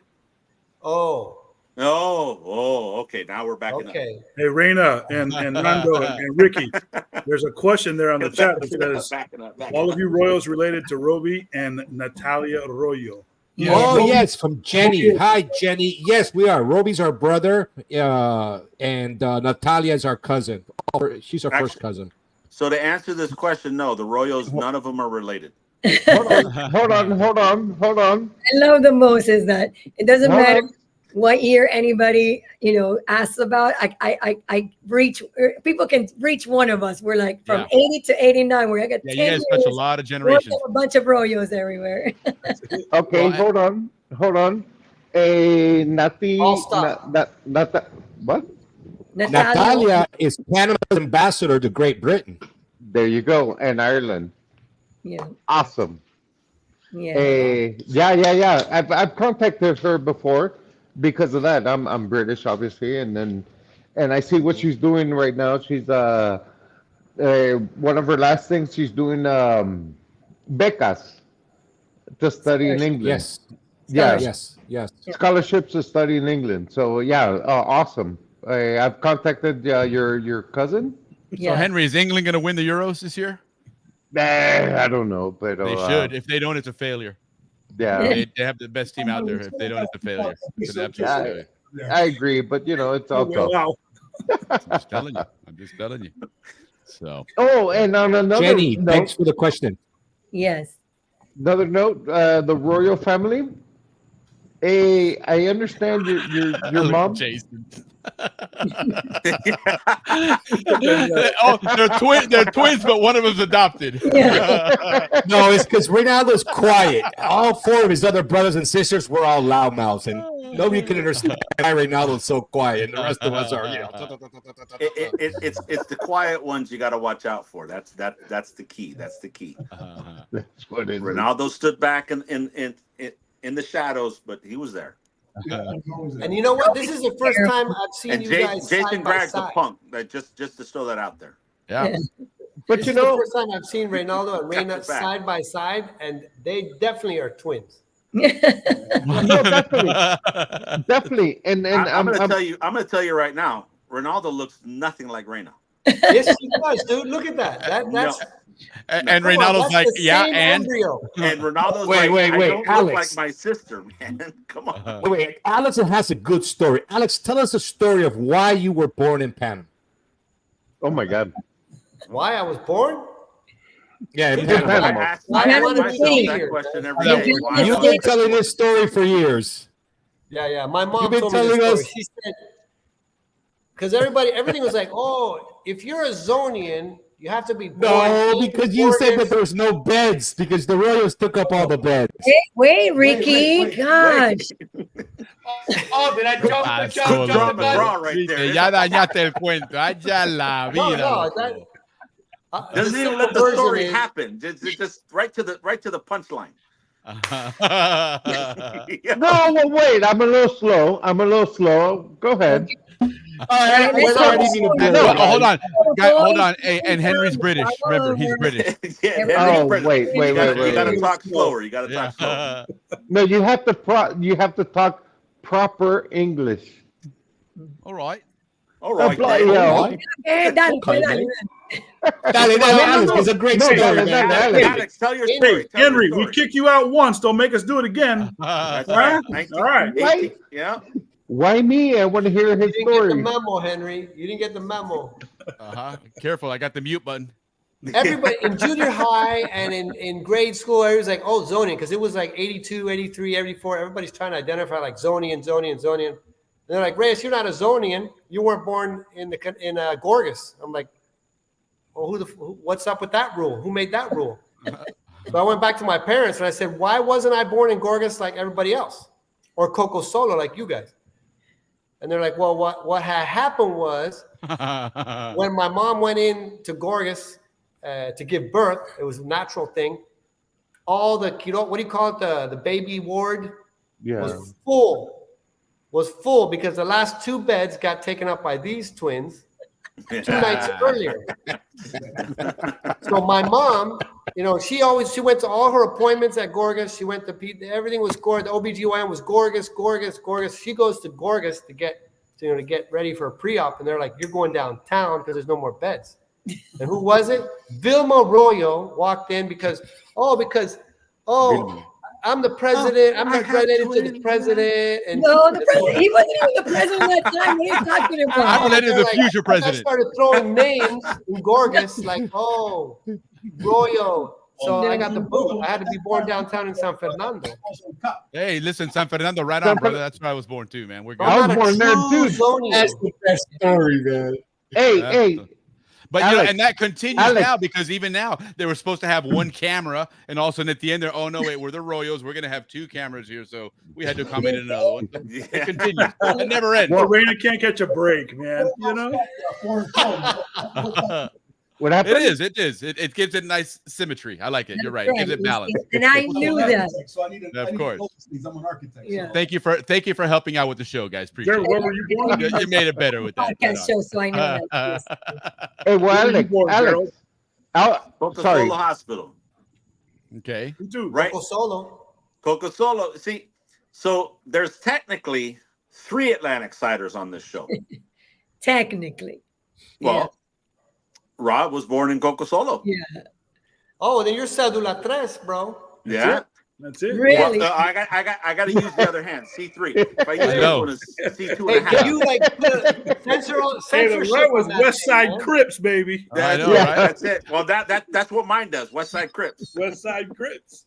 That's fantastic. All right. Well, Hey, I got Alex. there's a little something we want to bring up here for Jenny. Jenny, we're trying very hard to make everybody a Zonian nowadays. If you lived it, as long as you walked through the canal zone, drank the water in the canal zone, now you're a Zonian. So you are. I'm sorry you were never identified as a Zonian. If you watch this show and you contribute and comment on the show 5 episodes in a row, like Jenny does, you get a Zonian membership. You get a Zonian membership there. She's a Zonian. That's new. I didn't know that part. That's new. Yeah, absolutely. Let's take a vote. Is Jenny a Zonian? All say, oh yay! Raise up your hands. Yay! You're a Zonian, Jenny. You're in. Welcome to the community. Fantastic. Why do you have to put it in all caps? She's in the community. She graduated in '86. She said that she graduated with my brother Roby. Ibarra. Did you have a? I mean, even if you went to Balboa High School, automatic Zonian. It doesn't matter. Automatic. Yeah, you're in, girl. You're in. There was an Ibarra in our class, '89. What was her name? Jenny. I can picture her. Who's that? Hey, Alex. Ibarra was in our class in '89. Alex. Renee. Renee Ibarra. Yeah. Yes. Renee. There you go. Renee Ibarra. Are you related to her, Jenny? Alex, can I say my story? Sure. Go. All right. Hey, my father's British. He's British. Remember? Yeah. No. That's where I'm going. Time out. Oh, I didn't do time out. Sorry. Dale, vete mano. Okay. Hey, I commented earlier in the pre-chats. I'm a little different in the sense of a Zonian, right? My father's British. My mom was Panamanian from Penonome, and I was growing up. I grew up in the Canal Zone, in the sense that I grew up in Cristobal, the town site, which was the capital of the Atlantic side. Ancon was in Panama. Cristobal was the capital of the zone, and I grew up in the zone. What hospital were you born in? I was born in San Fernando, just like you. Right. There you go. But you're American. I'm not American. I'm British, don't Panamanian. call me American, loco. No, bueno. Well, there you go. That's what I'm saying. It was in the translation, Alex. Remember, he's British, so it sounds different. He was thinking proper English. No, I just want to go back to the point to I think it was Jen that said, am I a Zonian or whatever? Okay, fine. I am a Zonian because I grew up in the system and I was in the system, although I'm British Panamanian. I'm not U.S. Not like you're in prison. You grew up in the system. You know what that means, guys? Well, there you go. That means he had the big bucks to pay to get into the DOD system, like a Ravi Blanco. Right on, Teresa. Let's say, straight up to the Ravi Blancos. No, correct. Okay, all right. Teresa says we gotta take a shot. Henry, say you're British one more time. Go ahead. I know. Let's do it. Yeah. You don't even have to prompt him. It's coming. Don't worry. Henry, say you're British. That's a good one, Pete. Henry, where are you from? I'm Panamanian. All right. Se fregó el paseo. Now everybody switch hands. You got to drink from the other hand now. Switch hands. No, okay. We're gonna drink anyway. I am British. There you go. Hey, okay. Are you British? I am British. I can tell by your accent. Yeah. No, I have a British passport and a Panamanian passport, and I have a U.S. visa. 89er. Tony Hanna in the house. Hola. British. Absolutely. Hi, Teresa Robert, Jason Greg. Henry, Good people tonight. AKA Peaches. Hi, Peaches. No. Peaches. Henry, what's your father? My father, British. Drink. Not drink. His dad walked up to his mom down in when he went down to Panama, and he goes, "Hey, hello, young girl. You have any British in you?" No, he's like, wow, this show has officially de-evolved now. Hey, we are definitely turn, man. Alex. That was his pickup line. Alex. My father didn't speak Spanish. My mom didn't speak English. And in 5 weeks, they got married. They spoke the language of love. Language of love, for sure, man. My mom and my dad, they met, and 8 months later, they got married. Oh, I got all of you guys beat. My mom and dad I thought it was 6 months. No, you my mom and dad met on. When were you born there? No. It's just I told a story. I was telling everybody it was 6 months, and I think my mom's like, my mom knows that I always make up shit. No, but she fixed it. It was 8 months that my parents dated, and then they got married. No, my mom and dad met on December 3rd, 1965, and on December 24th of that same year they got married. Wow. And they were married 52 years until she passed. Yeah. Oh, Yeah. wow. That's pretty heavy. Yeah. My mom 3 and dad weeks. met in high school as junior. My dad was a senior, my mom was a junior, and they. Oh, right on. Yeah. Oh, wow. Well, all the way. All the way. Very well, and then another interesting lucky. story. So They were lucky. I have the 23andMe, the genetic whatever. You have 23 in you? Something like that, but that's for the Owl Show. We'll talk about that one later. Me. But anyway, so you get emails every so often. They tell you, hey, new relatives that have joined up and signed up or whatever. Yeah. And I started combing through it one day, and all of a sudden I'm like, Ricky Royo, get the fuck out of here, man. What? So I messaged him, I go, Ricky, man, look at this, man. He pulls this up. He goes, holy shit, you're right, man. We're related. Get out of here, man. Yeah, I checked mine too. We were there. Surprise for you all. We're all related. Yes, Yeah, I have a feeling that I think if say everybody that does the 23andMe in the zone, it was there'd going be to a be lot of considered people shocked. incest. Yeah. We're all At related. one point, if the Canal Zone continued on, at one point, first cousins would be married. Your father, not your father, but your father don't know. Yeah. That's a great song, the Calypso song. That's hilarious. Yeah, no, it is. It's I mean, they talk about what 6 degrees of separation in the zone is like a half a degree of separation.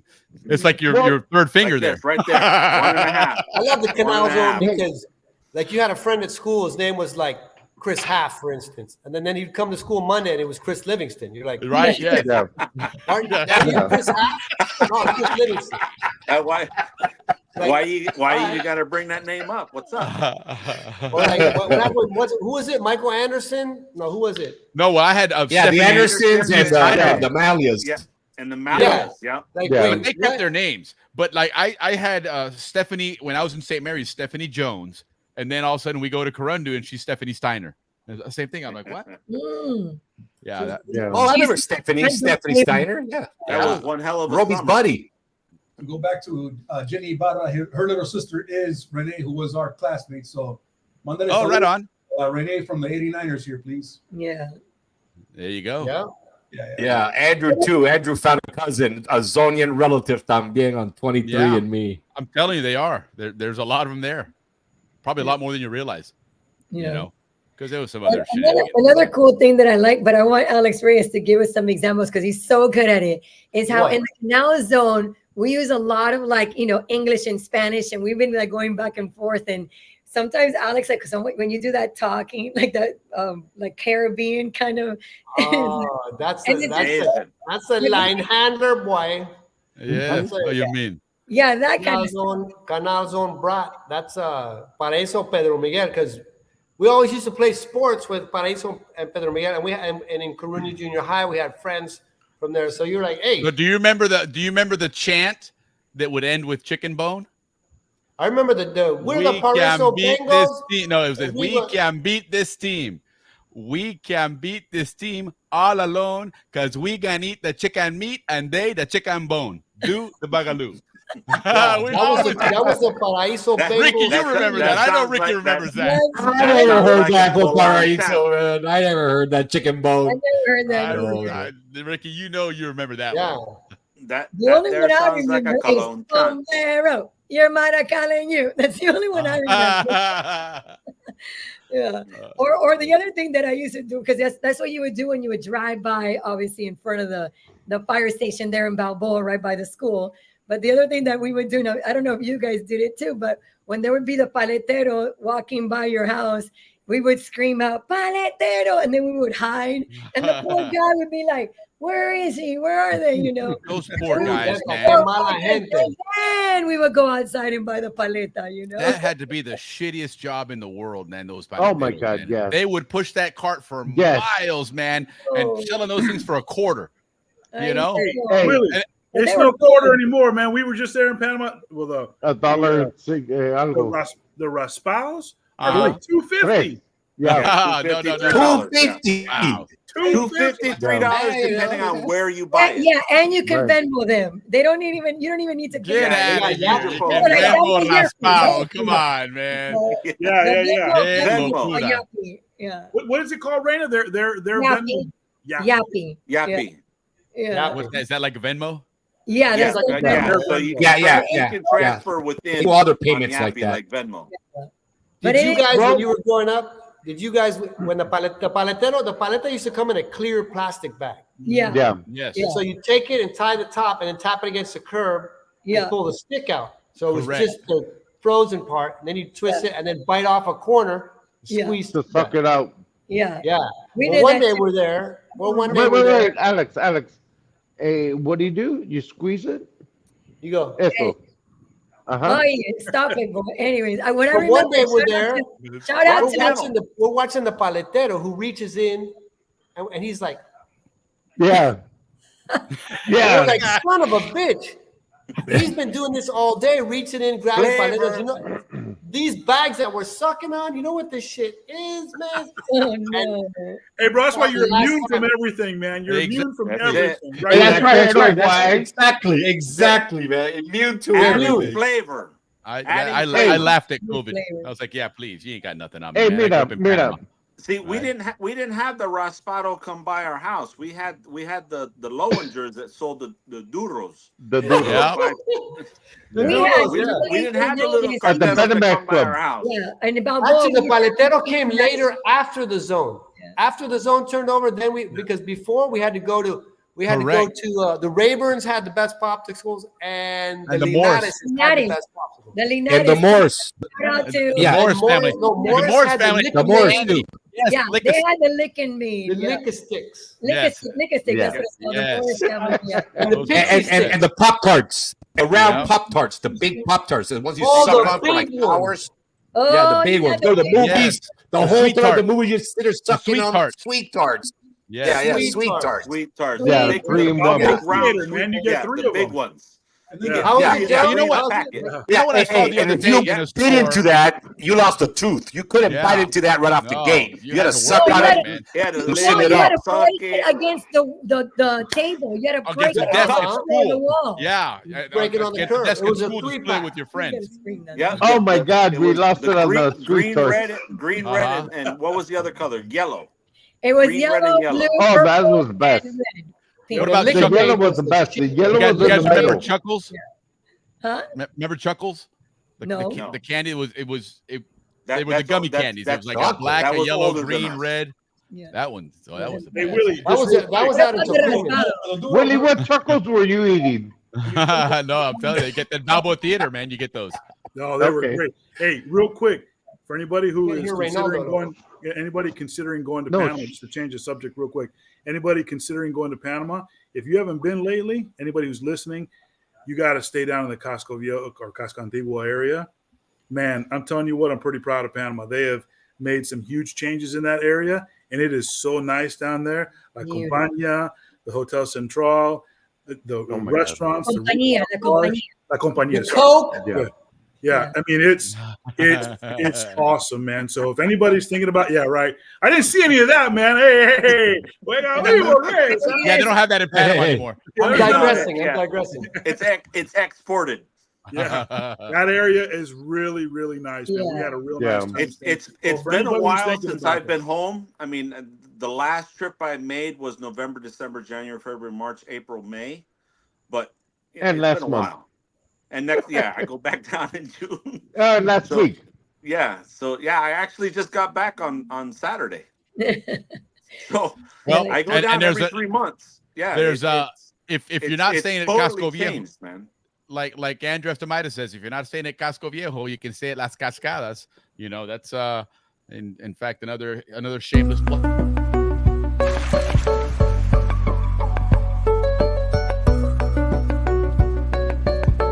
Hello. So there you go. So there's some of Nice. it's in That's Balboa. So- It's right off of Empire. I'm going to throw a plug Yeah. out there as well. I mean, if you guys want to go down, I got a place in Coronado. If you want to rent it out, I'll rent it out. Oh, Dude, I there wish you you'd have go. told me that 3 months ago, man. Well, I still don't talk to you, so That's true. Yeah. Frank Actually, Pereira, that's right. where all the riches came from. Hey, all okay, joking hello? aside, You're gonna love it, Tiernan. You're gonna love staying down there. That hotel Yes. is beautiful, and it's got great restaurants in it. You're gonna love that Yes. hotel. It's so It's nice. like the best place in all of Casco Viejo. Yeah, to be it's honest. really Tiernan, nice. come say hello, though, loco. Come say hello. People come and they don't even say hello anymore these days. I mean, Rob Oh, dropped- that's so cool, Tiernan, that you're going for 3 nights at La Compañía next week. That's amazing. Yeah, go hit up on go so talk you to know the- Alex Reyes and you know the sad part about this whole Henry thing. Brody, So yeah.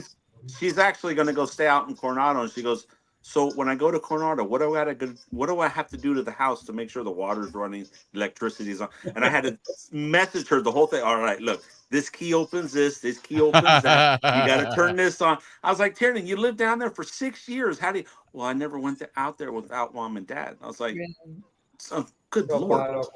Yeah. Well, if you're gonna be up in that area, what is it, Alex? What's the restaurant? El Rincón de los Camisones. Oh, that's Camisones. Camisones. Camisones, yeah, they have the best That's pie. another yesada place, but it's good. Yeah. Great, Yeah. great experience, great drinks. Yeah. Yeah, it's very good, but it's But not it's not as British. good as. there you go. So, you know, I'm just saying. It's the whole year, entonces. Sí, But it's not mejorito. bad. It's Spaniard. It's a Spaniard. little bit further, like kind of far if you're just staying in Coronado, you know. But I mean, if you're going on, if you're like on your way to like Kathy's my cousin. El Valle or something like that, then it's easier to get to. Yeah. And for anybody, just because my wife has to eat gluten free, if anybody likes gluten free food, we were recommended a great place on the way up to El Valle called Pizzeria Artesana, which it has non-gluten free stuff as well too, and it's fantastic. So for anybody going down there, they'll enjoy that. Yeah. Great places, man. Yeah. Well, Yeah. Panama I'll tell you what, has some really nice restaurants nowadays. It's really impressive. Like you really can't go too wrong. But yeah, you guys got if you haven't been to Panama in a while, you have to go back for sure. Yeah, that's what Frank was on the show a couple weeks ago, and he mentioned that you know the culinary scene in Panama is fantastic. Now. It's nothing like anything like Anthony Bourdain Frank was from, and he had a whole show down there too. It was really awesome. Yeah, no, the food is great. It really is. Well, I'll tell you So what. Kelly just actually said that Kathy is actually married to her brother. So there you go. We're family.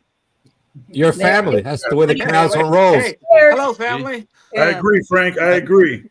That's the beauty of this show, man. We connect families. We give people Zonian citizenship. We hail the Brits. We drink for the Brits. It's Exactly.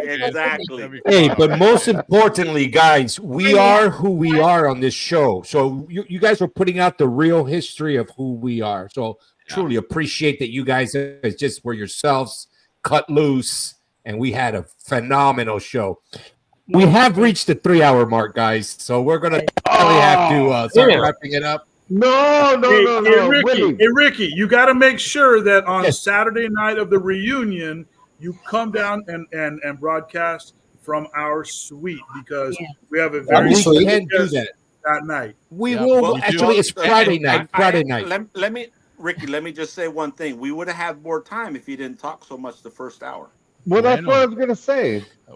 That's my spot, guys, man. The Botiche, I spent all week researching for that segment, man. So I apologize, but man, that's truly the only time that I get to I get to just take over and hug the microphone. But hey, you guys did phenomenal. I really enjoyed this show. Ronaldo's voice, because Ronaldo said a lot this whole 2 hours. Ronaldo's been like, well, Reynaldo's quiet, but Reynaldo can talk. Reynaldo and I get into gotta stand up for Reynaldo. Reynaldo's funny, and he has a big heart. He's a good dad, and that guy's Royal Foundation. To the bottom of my heart, Royal is Reynaldo. Yes. Yeah, no, he's the rock of our family. He's the rock of us. You know, he's quiet, but he's watching everything. But when you get him one-on-one with my brother, he will your ears off. You know, without a doubt. But I'll tell you, like at the beginning, I told you, Ray, I didn't know you, and you know, I'm learning and Get his email, dude. Get his email. No, what's up? What's up? We're on the WhatsApp now together. Yeah. Well, thank you for having us, you guys. It has been a Hey, we love you blast. guys, man. Sorry, Totally. Henry. 89, you guys are right on, man. You guys definitely represent the zone and everything that we're all about, man. So thank you guys. Thank you, man. So, Ron, And he's I'll British. keep in touch with you, Rob, and let you know what's going on. Hold on. Reynaldo's talking. One more comment, Henry. I think you were going to ask earlier about my mom, and I don't know. I don't recall she ever taught in the Atlantic side. But what were you going to mention about Vilma Arroyo? Okay, yeah, sorry. My aunt is Vilma Young Salinas, and she knew your mom, or my aunt passed away, but they were both educators, right? Yes. Your mom, Yes. right? Yes. Yeah. Yes. Yeah, Right, my so- mom was a Spanish teacher in elementary, and she was in all the schools, like in Diablo, Los Rios, Balboa, Howard. Howard. Like she was all over the place. So everywhere we would go, we would always hear, your mom was my Spanish teacher. We love your mom. It's like really special. Yeah. So Your mom would come into the classroom. She'd go, "Buenos dias," and everybody had to say, "Buenos dias, Señora Arroyo." And if not everybody said it, she would say it again. Buenos dias. Buenos dias, Señora Arroyo. I was always jealous because you guys got to play bingo with her every Friday, and I would be the one that would help her get everything together. And I never had my mom as a teacher, and I never got to play the bingo, but everybody loved her for that. And Reynaldo had her. I didn't have her. Yeah. And then the other thing is, I think your uncle or Aristides. Arroyo. He's my uncle. He used to live in Avenida Peru, if I'm correct. Avenida Peru. When? Maybe. Where's Avenida Peru? I don't even know what that is. In Avenida Mexico, Avenida Peru. It's a one-way street. Oh, is that in El Carmen? Bella Vista, no? No, he didn't live in Bella Vista. No, he lived by San Fernando. Love you, Jason. Love you. Right behind San Fernando for a while. Then he moved to Paitilla, and that's it. Okay. I don't remember him living anywhere else. Anyway, well, I understood because my mom and her family were 7 sisters. Wow. And apparently they said that he would walk down the Avenida Peru, just going, I guess, to work or whatever, and they'll be out there because they were all about the same age and like, yeah, and they were all in love with him because he's a good man. Yeah. Great looking guy. Aristides. Yeah. Reina or Reynaldo or Ricky, when he left Panama after everything that happened, did he go to Spain? Yes, yeah, he's Spain. He named himself ambassador because they had that was a silent coup, right? Right. So the reason why they called it Gargantazo is because he was known for his speech. He was known for the most beautiful speeches, and he never had like paper in front of him. So the only way he can let the country know that there was a coup going on was that he said, "Hey, I can't speak because of my throat." And that's why they call it the Gargantazo. But it was him telling the country that, hey, this is a coup. I'm not resigning because, I'm a wuss. I'm resigning because Paredes put a gun to his head. Yeah. That's what I heard. And so he says, so he's like, I can't speak, so I'm ambassador to Spain. See you guys later. And that's kind of the way it rolled. I thought right, but that last government, he was in charge of Asuntos del Canal. The Canal, right. Yeah. Right. Yeah, he's still there. I mean, I'm ready to tell him, what the hell, man? How did you let the water get so low? But, we'll have to hold off on that. Yeah, we'll let Andrew Midas handle that. Yeah, we'll let you. But he's definitely retire after this. And I think it's going to be like, somebody else's time to step up and. Yeah, and it's all good. Lead Panama in politics. It is. It left an indelible memory on everybody. So, Yes. but listen, guys, again, thank you so much for taking the time to join us. We really, really appreciated having you guys out here. We definitely will be visiting you guys at the reunion, and we plan on either broadcasting from there or at least get a lot of footage from what you guys are doing, because you guys did bring a lot of cool stories, a lot of good energy here, man. So, yeah, right on, guys. Again, man, a lot of love, man. Just one thing Thanks here. so much. I hope to see you guys at the reunion. Yep, for sure. So, right on. No, much love, everybody. Much love. Be good. See you guys. No friends here. We're All right, family, guys. man. Thanks, man. It's a Love you great guys. show. Yeah. Probably our best. Our best. Last thing from Nato. Henry. Last thing from Henry. where you and who Hey, are you Henry, guys? Hit the switch, Willie. He's Hit the British. switch. No, deja el pelado que hable. He's got a story. Go. Oh, sorry. I'm here in Panama. Anything, give me a shout. Right on. Appreciate For it. sure. Thanks, Henry. Sure. Appreciate it, buddy. No. All right. Well, listen, Hey, 89ers, guys. thank you so much, guys. You guys have a wonderful weekend. Ricky and I are going to go ahead and take this show out of here. But you guys, thanks for joining us. Really appreciate you guys. So, Ricky, man, hey, that was a good show, man. That was a lot of fun. Awesome show, man. I tell you, I love those 89 kids, man. Yeah. A Because lot they of are great so energy. fun. They're so united. You know, they're a family. They really represent the Canal Zone. And Yeah, for sure. what a great show. The energy was awesome. You The put this energy was together. You did a great job, man. I appreciate No, it was it, Willie. good. It was a lot of fun. And you know what? It was, for having such a big group, we actually were able to, everybody was able to talk. It was a lot of fun. Yeah, it wasn't bad. was It one wasn't bad. I mean, I had to interrupt a little bit and move it into the high school, but Yeah. it was with good intentions. It kept You the know. show flowing, though. It was good. It was a Yeah, lot of fun, yeah. you know. And I'm excited about next week. You know, it's beginning of the next month. And so, you know, first of the month, we have our history episode. Dave Dahlstrom will be joining us. He'll be talking about the construction of the canal. And not just the construction of the canal itself, but it will start segueing into a little bit into the construction of the canal zone, right? Because we've the seen the videos housing. of the canal itself being built, the channels, the locks, and all that. But yeah, you know, the Balboa, that whole area was a swamp.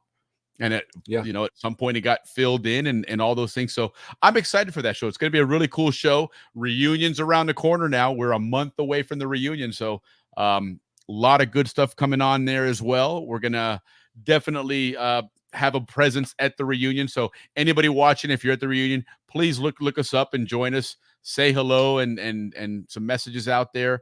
Don't forget, guys, Rams reunion. Try and show up if you can. We're trying to get people from every team, from 68 all the way up to 99. Carlton Morris be taking pictures. We're going to hopefully get team pictures for every era, you know. And everybody who put out comments, thank you. That was probably the most comments we've seen. Really, really a great show by everybody. Everybody that showed up, everybody that participated. Frank, Jill, Tony, Jenny, all you guys. Reina, Esther, all you guys. You guys just made the evening really special. They do. Right they on. certainly do. Well, Willie, chuleta, mano. I can't wait till next Friday, man. That's what I hate about ending our shows. I got to wait a whole week. I know, right? It's always kind of like synonymous of like it was in the zone back then. You know, it's midnight and all of a sudden you hear the national anthem comes on and it's like the end of another day, the end of another wonderful day in the Canal Zone. And so I'm happy that you and I can bring us back to the zone, you know, and share these memories. So excited for the shows coming up next week and all that good stuff. And, you know, again, the Canal Zone history is coming up next week. The week after, we're trying to get hopefully get Captain Eftimitis back on. Andrew's going to come on and give us a canal report. And a couple of things we're going to be working on. So, and it was great hearing from Frank Pereira again. You know, Frank. We're trying to talking about maybe doing some type of a cooking show. We're tossing around an idea there. Maybe learn how to cook some Panama recipes and stuff. Should be a lot of fun. Yep. But again, great show, Ricky. Thank you so much. Thank you to your brother and sister for joining us. And you know, have yourself an awesome weekend, Ricky. I will probably chat with you later on Saturday or Sunday. We'll start planning next week's show, man. But go ahead and take it away, brother.